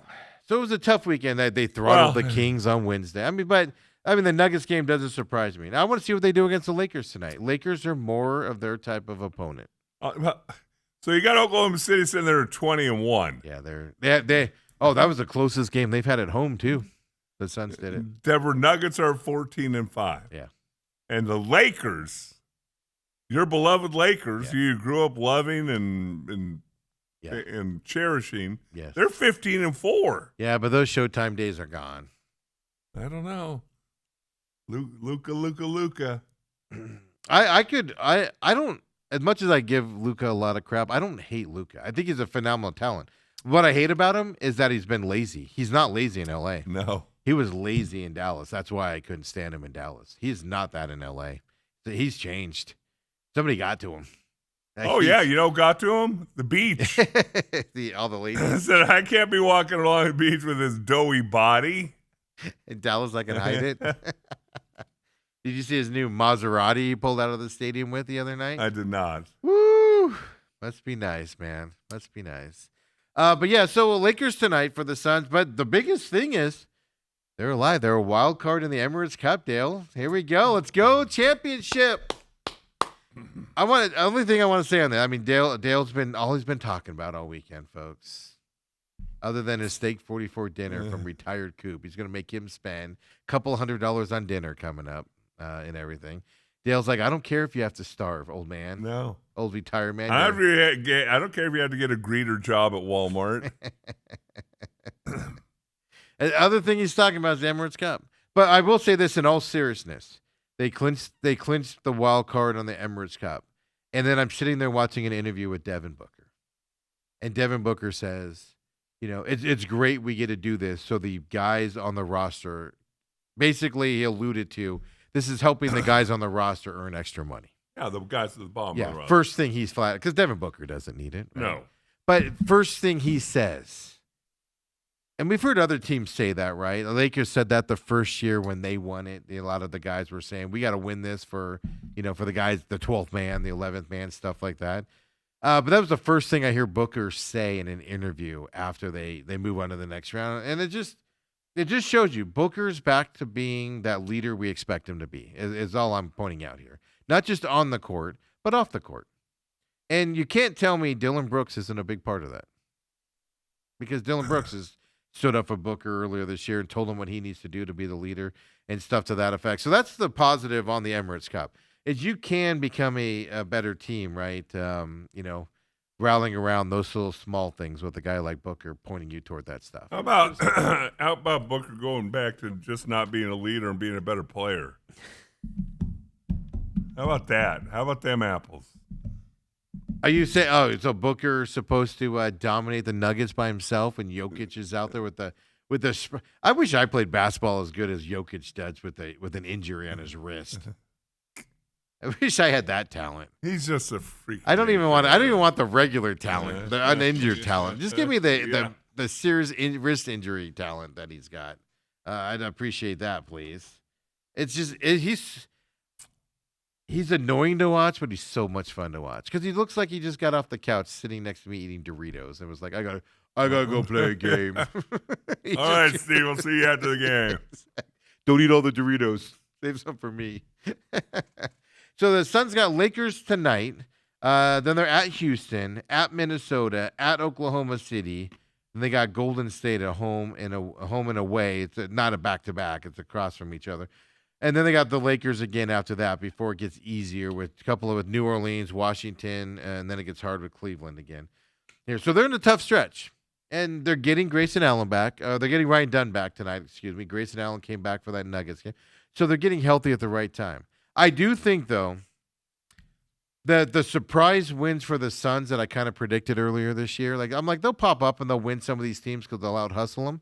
I think those days are gone. I think the league's kind of woken up to the Suns a little bit, but I think the Suns need Jalen Green back now more than anything. I think they're going to just be this type of a team until they get Green back, and then maybe they can kind of pop up again and start doing some damage again once he comes back. But that's not happening until January? So no, I mean if they end up this year somewhere between 5th and 8th.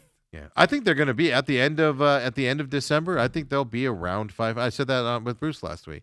They'll be around 500, meaning they'll be within 5 games of 500, either 5 games above or 5 games below, in that range, which will put them in that 6th, 7th, 8th spot probably at the end of December.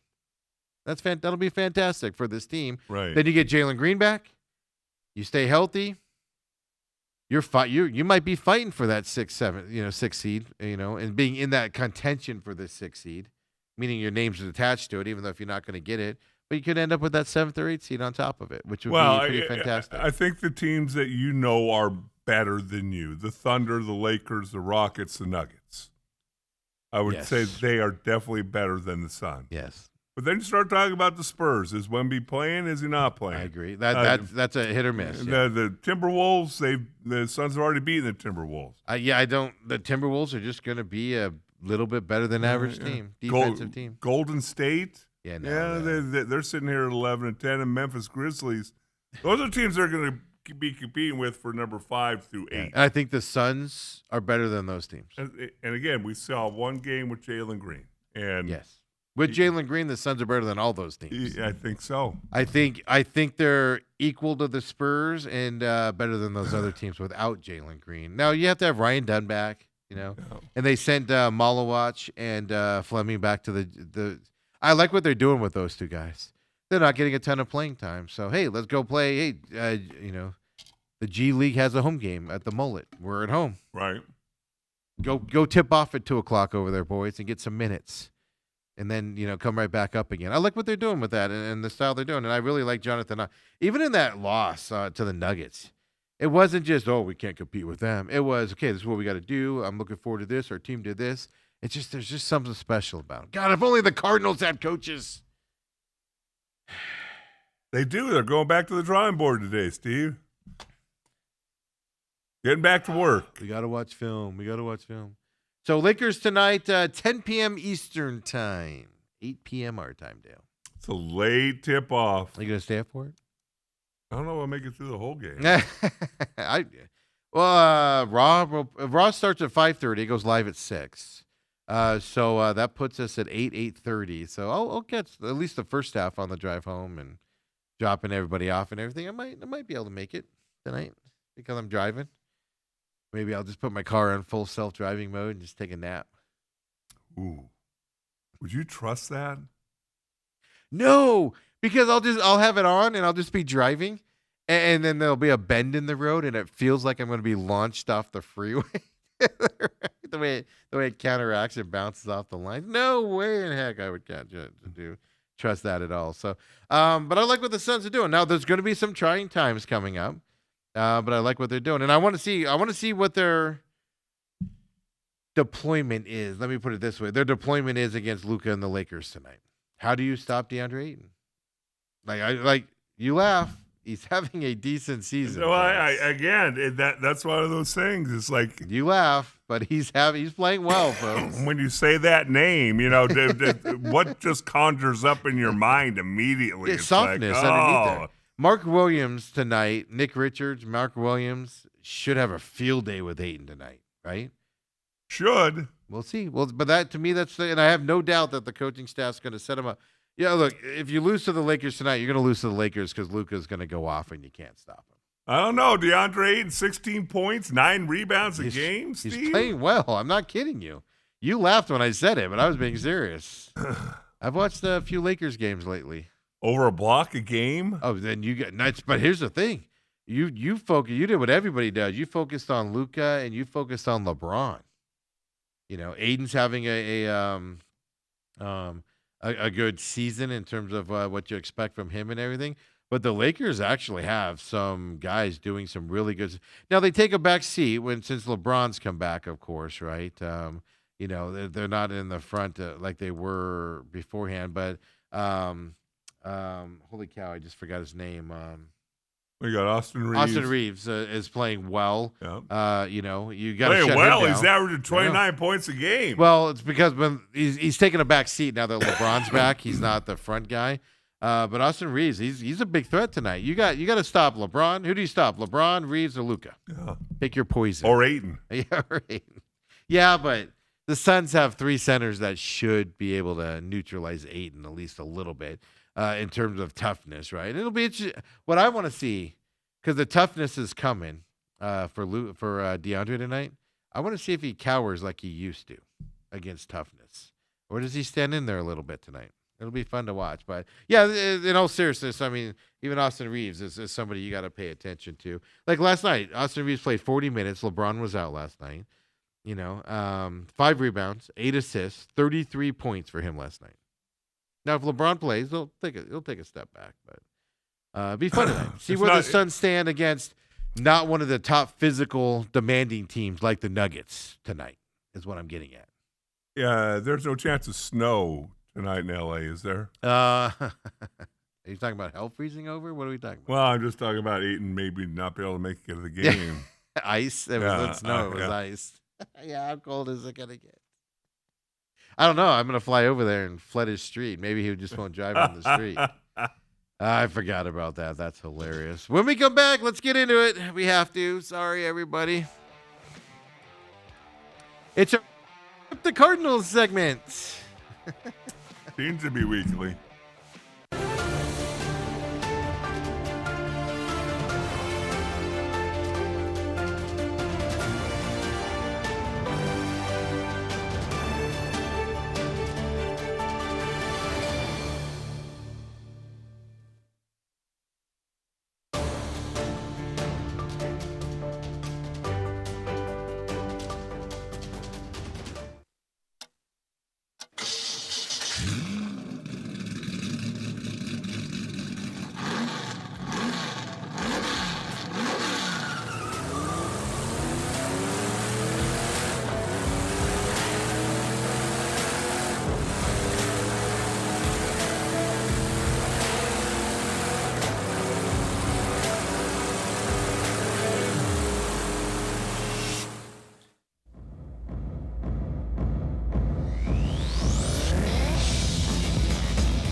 Other just quick college football stuff out there. I do like Jim Mora being hired by Colorado State.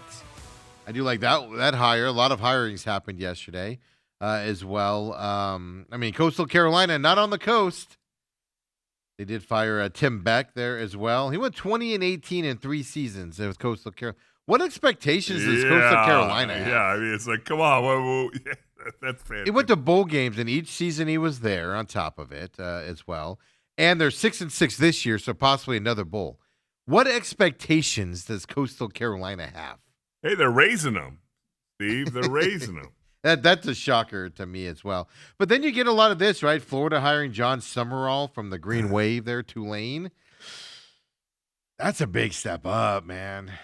From Well, it Tulane is. Green Wave to Florida and those expectations and everything. Well, and you talked about Pat Fitzgerald, Yeah, longtime coach of Northwestern. I love him going to Michigan State. Watch out for Michigan State. They're coming back. I love Fitzgerald as a coach. He was hampered. If you don't know, he was hampered at Northwestern and had success there. Now, he was an alum. He was the Kenny Dillingham of Northwestern. But he was hampered at Northwestern. You have to have academics. Like, they're the Stanford, right? They're really big on their acting school and all of that stuff.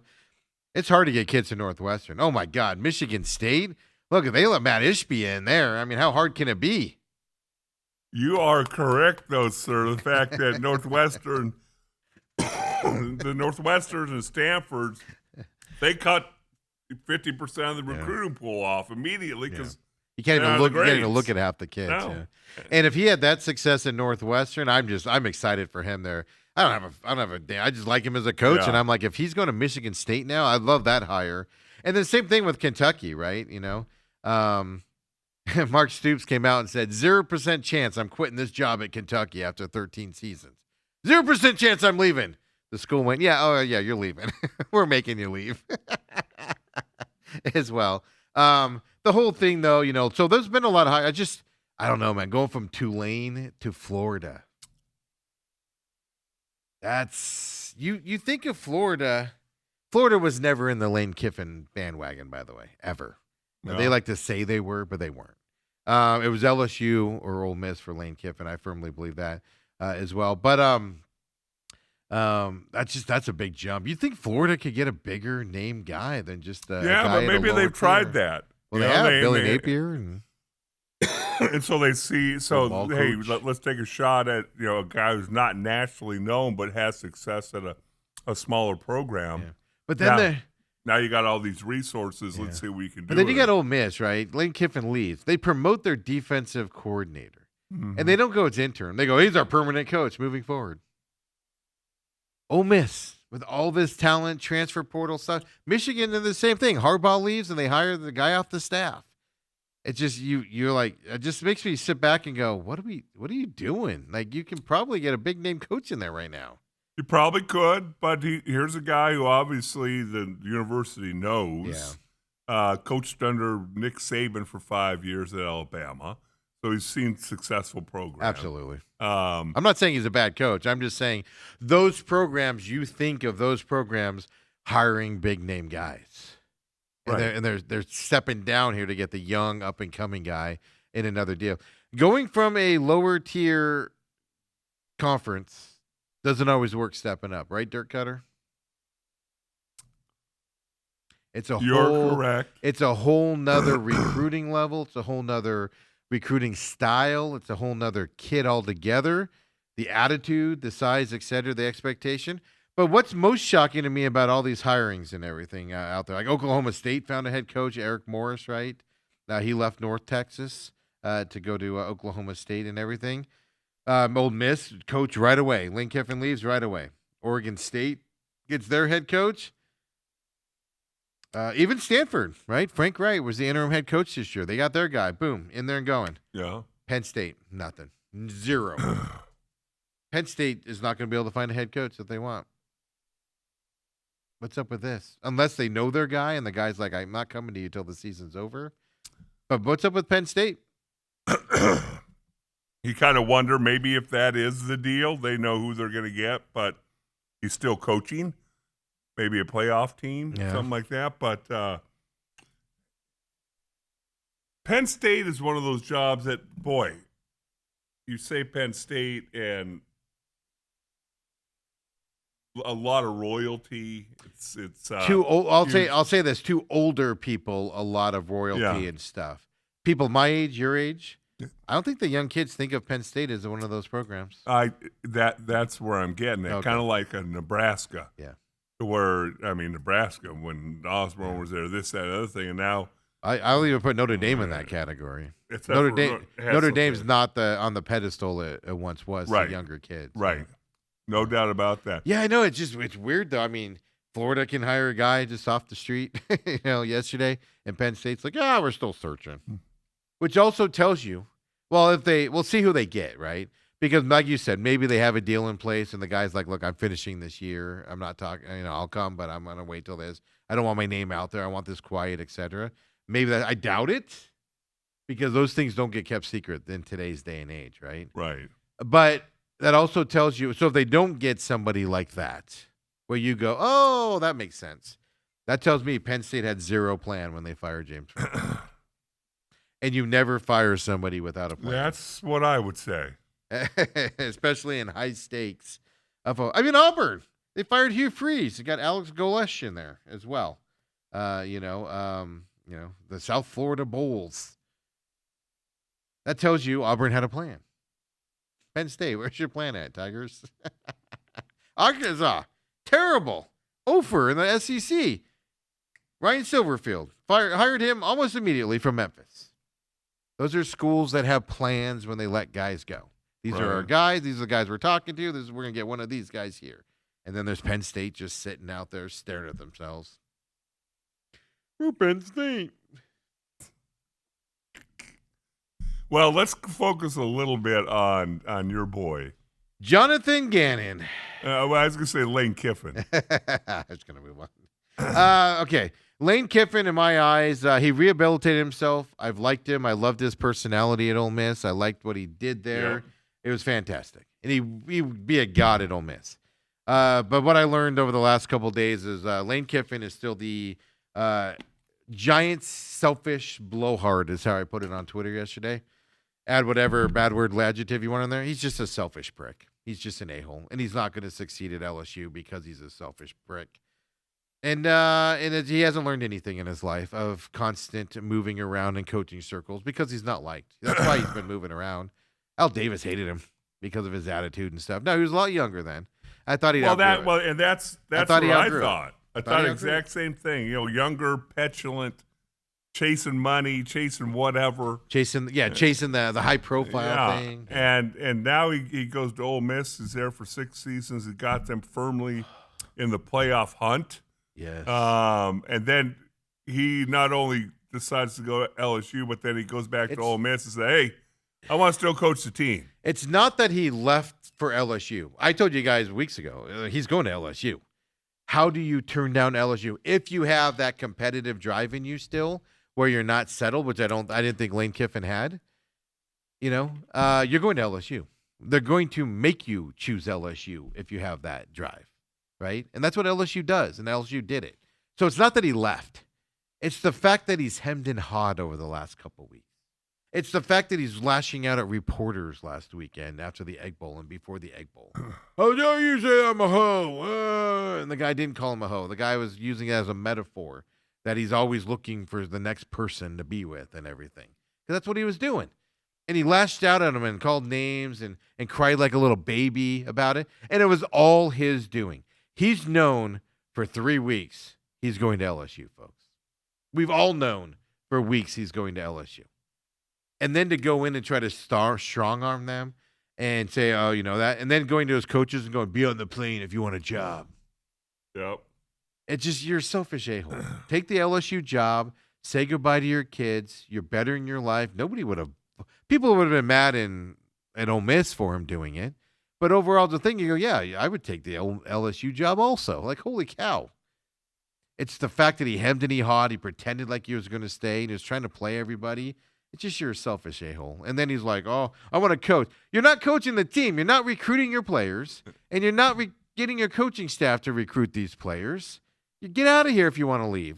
That's even stupid. I firmly believe he knows he's not going to coach him. I think he's trying to play everybody to say, gee, it's not me, it's the administration. Oh, yeah. I wanted to stay. Well, of course that's the way he's playing. And that is a child doing that. Take your ball, get on the private plane, and get down to LSU. Yep. You gave up on your chance at a championship because you wanted that LSU job that bad. And go. I'm with you as far as LSU seems to be a job you can't turn down. If LSU called me right now, Dale, and I have no coaching experience, I'd be like, I'll take it. Would you talk like a Cajun? I would. I'd be like, every time you saw me on camera, I'd have a bowl of gumbo. I love me some gumbo. Even though I hate it, I can't stand it. I'd be like this, about to eat it. You'd never see me eating it, but I'd have it. But here he's got this Ole Miss program firmly in the playoffs. He could win a championship this year. They could win a championship. They could. I don't know about now. Yeah, and again, team's going to respond one of two ways: either screw you. Yeah, we'll show you. He took the 4 big offensive coaches, and that's I don't care what you say, coaching matters. What I dislike about that. And some of it is the timing of the college football schedule. That's what I blame it on. With the recruiting, the transfer portal.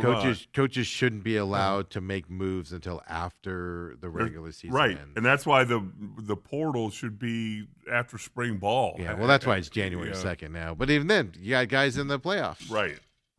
They're going to be checking out, this guy's going in the – because you know who's going in the playoff. I think I told you, there's 7,000 kids are quote unquote already in the portal, even though they're not active. Right. So you know who's in there. You know who's going in there. So they're going to be recruiting. I agree. It's the whole thing. You mean to tell me? Here's the other side. You mean to tell me he couldn't have gone to LSU and been like, I'm finishing out this season with Ole Miss. Right. So don't make a big deal of it. This is what I'm saying. This is my whole deal. This stuff sneaks out. If Penn State has a guy, it would sneak out. You would think. But you go to LSU and go, look.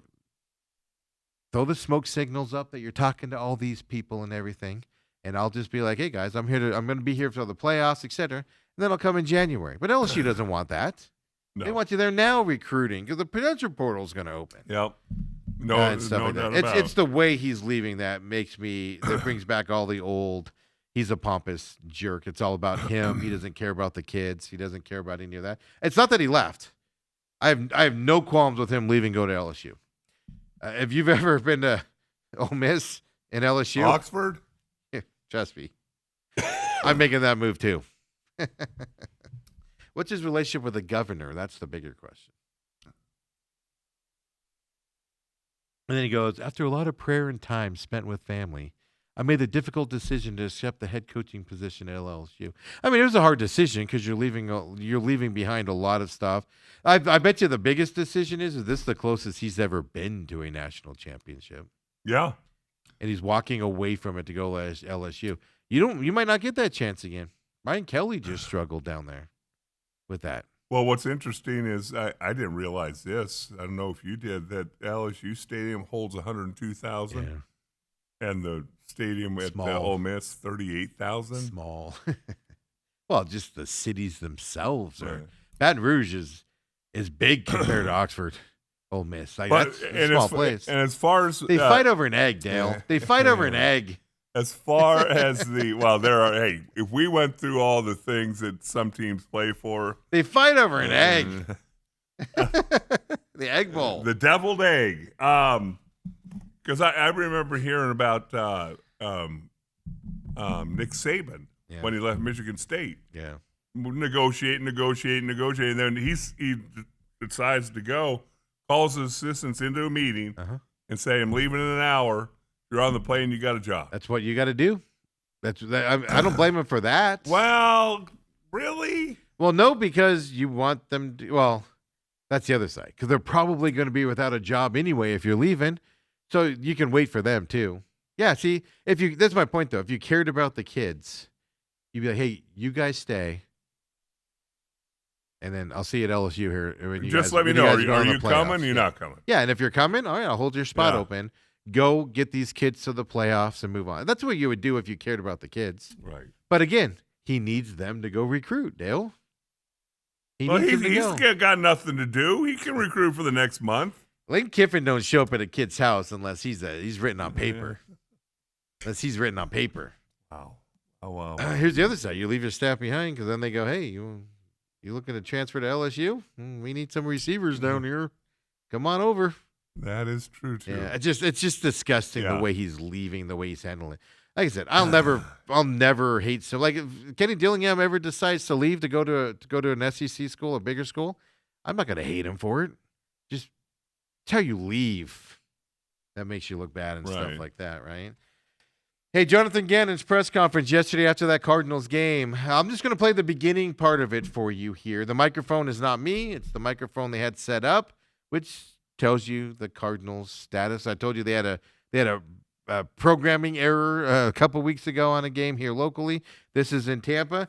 Jonathan Gannon's opening statement here when he walks into the press room, folks. Watch his Hats off to Tampa Bay. They made a couple more plays than us. Game came down to the wire there, a lot of back and forth. We lose the takeaway battle 2-0. We know it's going to be tough sledding. They converted some, we didn't. Love the fight by the group. I just told them in the locker room, though, it comes down to a couple plays, all three phases, and you're going against a good football team, and you got to make those plays. So it starts with us coaches, making sure that we're on the details and start converting more of those plays so we can win again. That's how his press conference starts. Did you notice the body language there? That's a coach that's comfortable with a 3-win season. Go look at Mike McDaniel in Miami. Go look at the Cincinnati Bengals head coach, Zach Taylor. Watch the Bills head coach. Go do it on your own. Do a little research today. Watch McDermott up there in Buffalo talk. And they won this weekend. Watch his press conferences. They exude less confidence on their job security than Jonathan Gannon does. Well, not only that, but now after 9 losses, almost to a T, you could have played the press conference from 3 weeks ago. He said the same thing. He was asked about the 5 third weeks one. ago. I love it. Yeah. We need to go back and look at film. We need to go back and get back into our system. We got to find the things we're not doing right and fix them. It's the same thing over and over and over. I'm just noticing That's not a coach that thinks his job's on the line. And I said this a week or so ago. It would be derelict of duty if Monty or even Michael Bidwell has made a decision either way on the coaching staff, except for the offense coordinator. You better have a decision made on that. But in terms of the head coach and the GM, Michael Bidwell, it would be derelict of duty to have an opinion either way on them right now, in my opinion. Because what if they go on it's not going to happen. What if they go on a 6-game winning streak? Your opinion's going to change, right? It's not going to happen. But you cannot have your deal. Because if you keep losing and you finish the season 3 and whatever and go and lose your last 42 or whatever it's going to be, obviously you better have a different opinion than you do right now going into this. But that is a man that thinks his job is safe, folks. Well, I'm serious. Go watch any team that's quote-unquote struggling to expectations out there. And compare their body language and the way they're doing their press conferences and the way they look. They look beaten down. They look tired, like they've been working 24 hours a day trying to figure this out.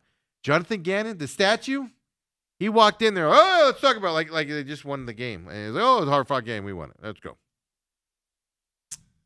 There's so many thoughts going through my mind on this. The fact that, again, it's repetitive. Almost every one of the 9 losses, you could play the same thing. It's what I hated about Torey Lovello. It's what I hate about Torey Lovello, and he's got the same thing.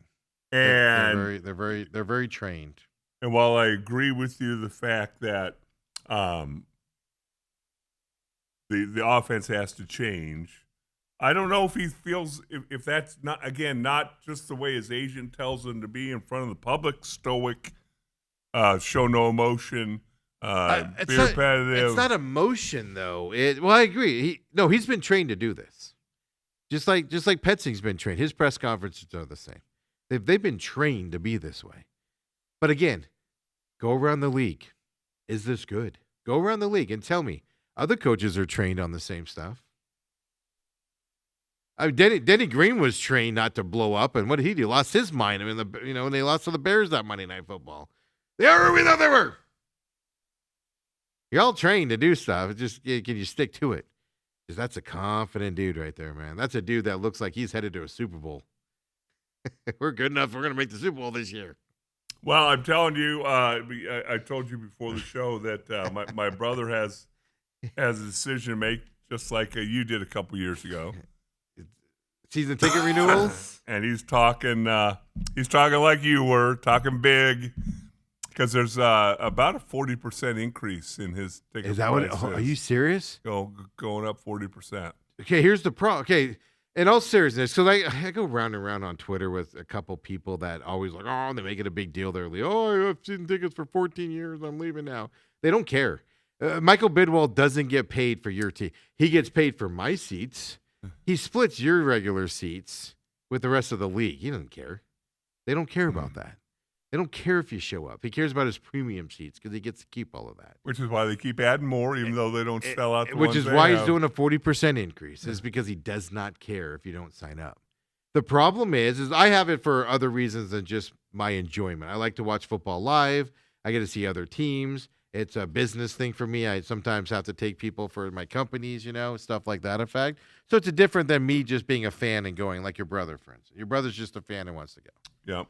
But next year they have a good home schedule. This year was a terrible home schedule year. It was just absolutely horrible. Well, next year's not so good either. He read the the out of conference or out of division schedule. Didn't seem like it was all that much in a bag of nuts. Let's see here. Obviously, Rams, Niners, Seahawks. Yep.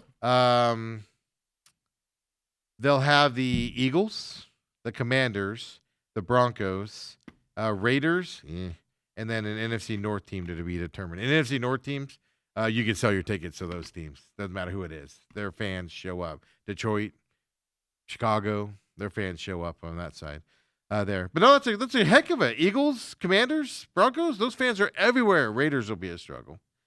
But their fans are all out here, especially because Raiders are in Vegas now. It's just easy to get there and everything.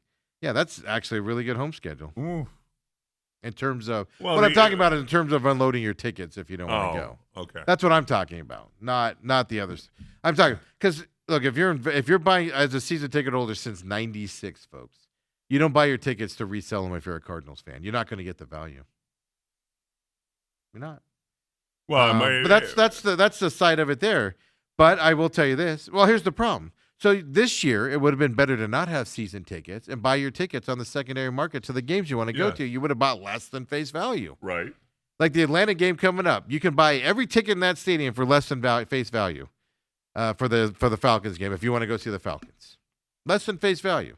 Your season ticket holders get screwed.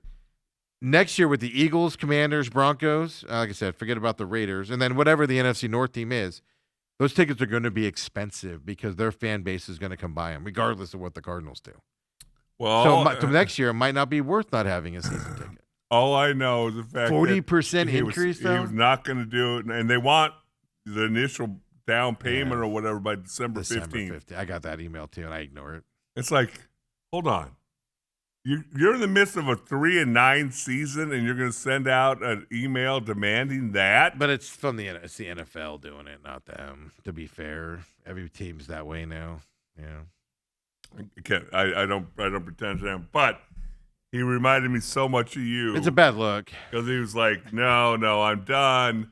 He tailgates with these people. You've been over there. Yeah, that's fair. We drive by them. They tell me pull in. I go, hey, there they are. Yeah, and they talked about maybe we just pool our money together. We spend season tickets and tailgate at each other's house and watch a game on TV. And yeah. Well, I mean, I'll say that we were leaving the ASU U of A game on Friday night, and Ethan looks at me and goes, "Why don't we get rid of the Cardinals tickets and we'll just travel for ASU next year?" And I was like, that's the smartest thing you've ever said, kid. I'm a genius parent right now.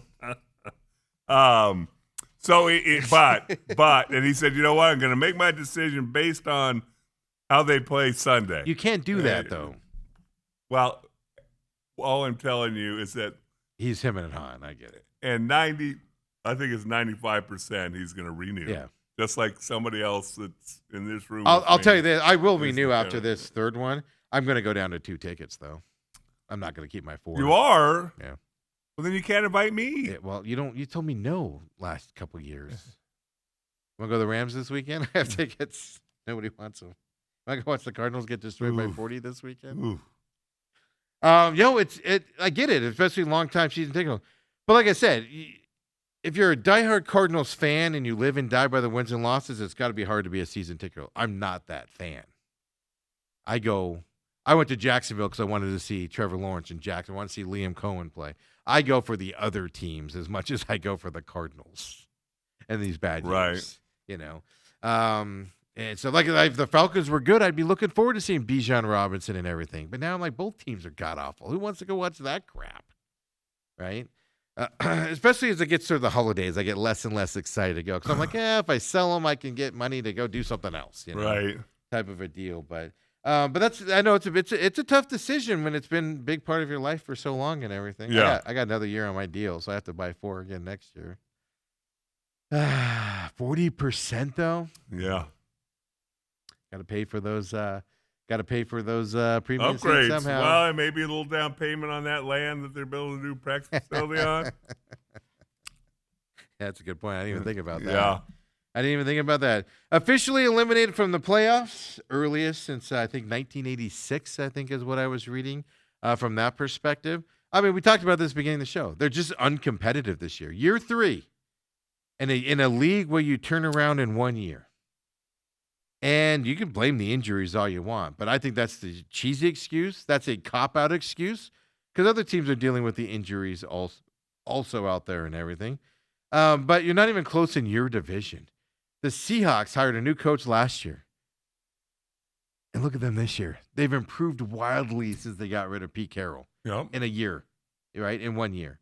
Rams are what the Rams are. You got to give them that. San Francisco, tons of injuries. And they're still just sitting there. More than the Cardinals. And the Cardinals are just sitting there from that side. Now you got Marvin Harrison Jr. coming back. He's got a heel injury now. Wasn't able to finish that game yesterday. The thing that frustrates me the most about this Cardinals team, Jonathan Gannon, since being hired, 15-31. That's a .326 winning percentage. 3-12 versus the NFC West. You're not competitive in your own division. You don't make the playoffs if you don't win in your division. Well, and those 3 teams are not going away. That's the problem. You're not rotating those guys, No. right? 0-7 in one-score games just this season, as we all know. 5 wins against teams above 500. 5 in 3 years. They don't beat good teams. Jacksonville. Carolina beat the Rams yesterday, folks. Even bad teams, Dale, stick their head up and beat good teams from time to time. Every once in a while. The Cardinals don't do it. When they beat the Cowboys this year, Cowboys were god-awful terrible with, 3 wins, I think, at the time? They've turned it on since that game. Right. But they don't stick their head up and beat good teams out there, right? Obviously, no playoff appearances in 3 years. And Carolina, leading the division, could be going to the playoffs this year. Jacksonville could be going to the playoffs this year. Like you said, New England's back. Denver's going to the playoffs. Second year around. and they're still eating that contract from Josh. I think they lost most of it. They ate it. They still had some. Yeah, but they had $88 million or something like that, and then they took that all in 1 year to get off of it. But they have a little bit, but it's not as bad as it was that 1 year. And they built it around defense. We decided to build around offense and all that stuff. So here's a go. And real quick, the last thing I want to say about it is one thing I've noticed, starting to get on my nerves a little bit, is your boy Trey McBride. Yeah, I thought about you. During this game watching it. Yeah. Because it bothers me too. I see it more in person, but I noticed it on the screen yesterday. Yeah. And does he ever run a route where he's not interfered with in his mind? He was yapping with an official. Yeah. Early in that game, and I was like, dude, just go back to the huddle, man. That was a clean route. Yes. Like, I don't even think the guy touched you. And I thought about you. I noticed it when I'm in person. I didn't notice it on TV, and then yesterday I saw it on that play, and I was like, Dale's right. Dale's right. Okay. So if you missed this, late in the game, obviously Cardinals down by 3, and they get the ball. My problem with this Cardinals team and this offense is, first of all, we're going to talk about the 4th and 1 play here coming up. Because I'm going to show you something. And this is how predictable this offense is and the problems with this offense. This sums it up in a nutshell here. But my problem with this team is, Dale, is we talk about the offensive line all year. They're not fundamentally doing their stuff, right? You pointed out they don't put their heads in the right spot. Mm-hmm. They're on skates. They're not. Their feet aren't there. Even Paris Johnson Jr. is taking a step back a little bit this year. And, it's technique. They're not paying attention to the details, the penalties, and stuff to that effect. You see it on this offense constantly out there. They're not paying attention to the details. They've let all the details go by the wayside. So when Jonathan Gannon afterwards says, we got to go back to film and see what we're doing wrong, and Drew Penzing, well, we got to figure out what's not working right and fix it. Well, it's week whatever, folks. Week 13. What do you mean you got to fix it? Right. It's been happening all year. You're not paying attention to it, period, right? And that is that. So they get the same thing where they get, they get third down and 1. It's 17-10 at this point in this game. I believe it is. Third down. This might be later. But they had the 3rd down and 1. I forget what the score is. And they decided to throw deep to Xavier Weaver again. Jonathan Gannon after the game said, I loved it. I love the play call, just like last week. So they obviously aren't learning anything from the week before. Because last week it wasn't a good play call on 4th and 4. This week at 3rd and 1, it wasn't a good play call. Then 4th down, they get stuffed by running the ball outside. Yep. They don't learn anything, and they're doubling down on how much they love these play calls. You could have kept that drive alive, 2 chances to get 1 yard. If you get stuffed at that point, fine. But then the worst part on that 3rd and 1, they had Trey McBride open 4 yards down the field, and the play was to throw it deep. Jacoby Brissett doesn't even look short. That tells you the coaching staff told him, you're throwing it deep. This is your route. This is where you're throwing it. Same thing last week. They didn't learn from last week's mistake, Dale, and that's what bothers me the most about this. Coaching staffs make mistakes. Do they learn from them? This coaching staff refuses to learn from their mistakes. And it's infuriating to watch. I don't know which play you're talking about because there's a couple short yard situations. And one of them, Daryl Johnston, really admonished McBride. Missed the block. For in kind of a lack of effort. Yes, that's that one. And that one, yes, you're right. Yeah, missed the block was kind. You're right. I know which one you're talking about. And there it was for for everyone to see. You're talking about the left tackle. At least 2 times I see him use this technique. Ball's going to the right. His guy's on his outside shoulder, cuts across his face, and left tackle. For the Cardinals? Yeah. Now you just did that. Yeah. They've changed it so much, I don't even know anymore. Who's the left tackle? Not Isaiah, because he's out. I don't even know who was the left tackle. I don't know. The Just left keep talking. tackle. I don't know. Just keep talking. I don't even know. Come on. You totally got me on guard because I was watching something What's else. his name? The left tackle. Paris Johnson? Paris Johnson. Just kidding. He kind of slides to his right. Late in the show, The folks. guy beats him across his face, Yeah. makes a tackle for a 2-yard loss. Yeah. I see it happen 2 times. Like, that's not the way you cut off a defensive end. Yeah. And so those are the little things that cost you big time, because if that's 3rd down and 1 or 4th and 1, now it's fourth and 3 and you're punting. Yeah. Hey, so it's infuriating. Just situational awareness on this team. Like Tim Ring kept saying that. Situational awareness, right? On this. So here's the play I'm going to show you guys. 4th and 1. 10:06 left in the 4th quarter, down 17-10. Actually, Dale, this is the play I believe that he rips Trey McBride on. Because I'm going to show you 2 different things here. One, Kobe, if you can load this, we're going to play it several times here. Kobe, be ready to pause this there. But let's just play it as itself first here from the play. 4th and 1 here, folks. Jacoby Brissett picks out the line. Look at this lineup right now from the Bucs. They're pointing where the ball is going. So I don't know if Dale saw this here. Okay, first of all, you see Trey McBride there. So let's play it again. Let's fold it up and then just pause it real quick. Well, I'll tell you when to pause it. Watch number 8. Yeah, this is what I want to talk about. So pause it here. See, number 8's number for the Buccaneers is towards us right now. But look at the guy in front of him. Look at the safety, Dale. Where are they pointing? Well, pointing to where the Cardinals are going to run the ball. They're pointing to where the Cardinals are about to run this football. Number 8, what's he doing right now? He's going to go line up in the gap. To where they're going to run the football. Go ahead and play it here, Kobe. Watch him get upfield. Right. Look at that 8. Look at 8. What does he do? He makes the running back, Bam Knight, go up into the inside where his other guys are waiting for him. After the game, Todd Bowles said, the formation told us the ball was going outside. That's why you self-scout, Steve, so you can throw those tendencies off a little bit. That whole defense on 4th and 1 knew the play call better than the Cardinals did. Now play it again here. Go ahead and start it up again, and I'll tell you when to pause it here. All right. So pause it here. Trey McBride is on the north side of that end zone, on the upper part of your screen there, number 85. Just pay attention to 85. You'll pause it again here in just a second, Kobe, but go ahead and play it. Pause it.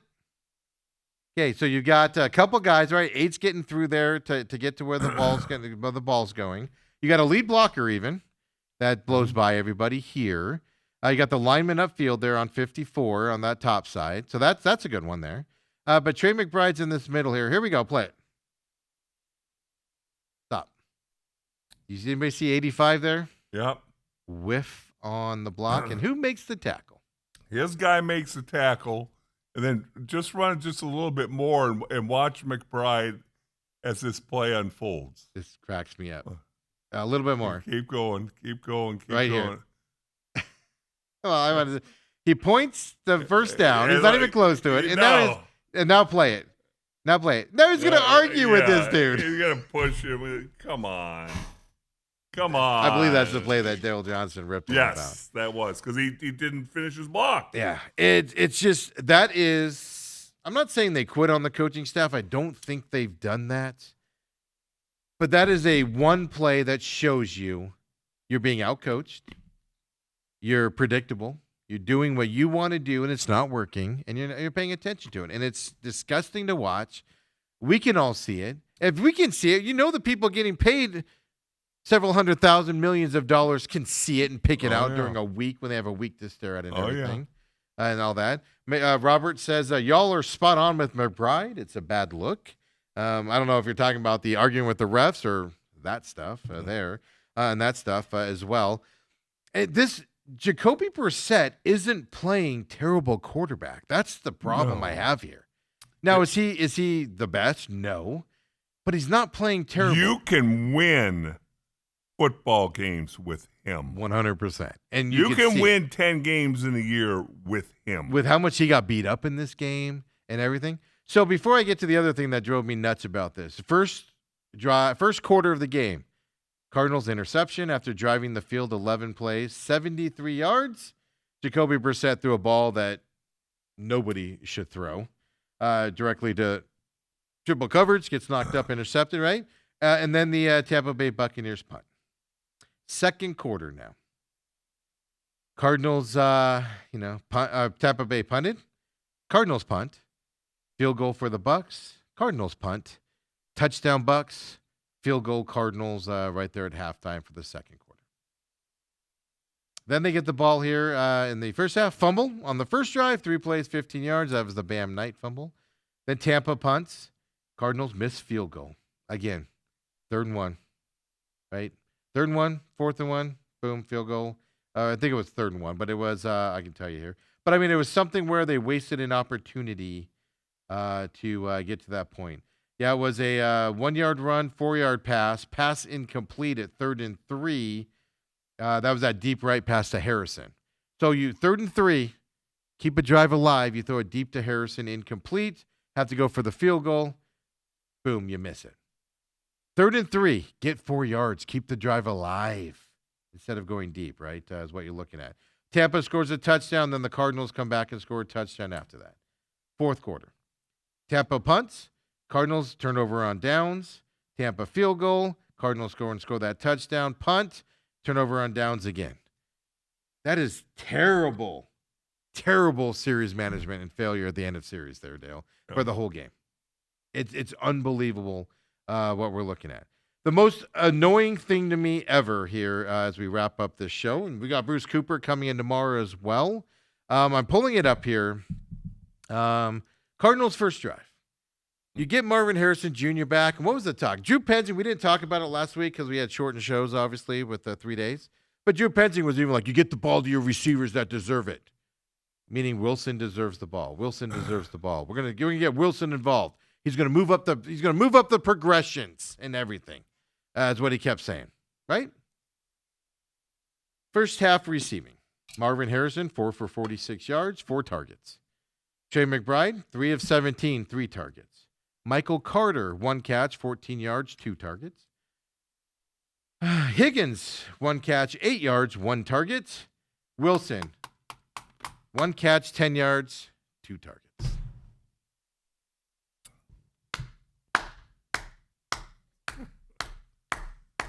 Oh.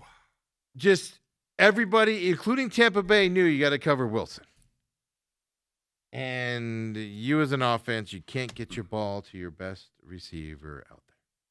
Well, they got in the second half. You got Olympian. I know he caught a couple balls in the second half, but I'm not saying you don't throw to Marvin Harrison Jr. Right. But where'd Wilson go? He just disappeared. It wasn't on Wilson. You're not strategizing your players open. Tampa Bay knows your play calls because they study film and fix it. Gannon. Bruce Cooper tomorrow, folks. I'm going to go have my hernia now. See y'all tomorrow, everybody. Thanks for joining us as well. We'll see you tomorrow. Maybe.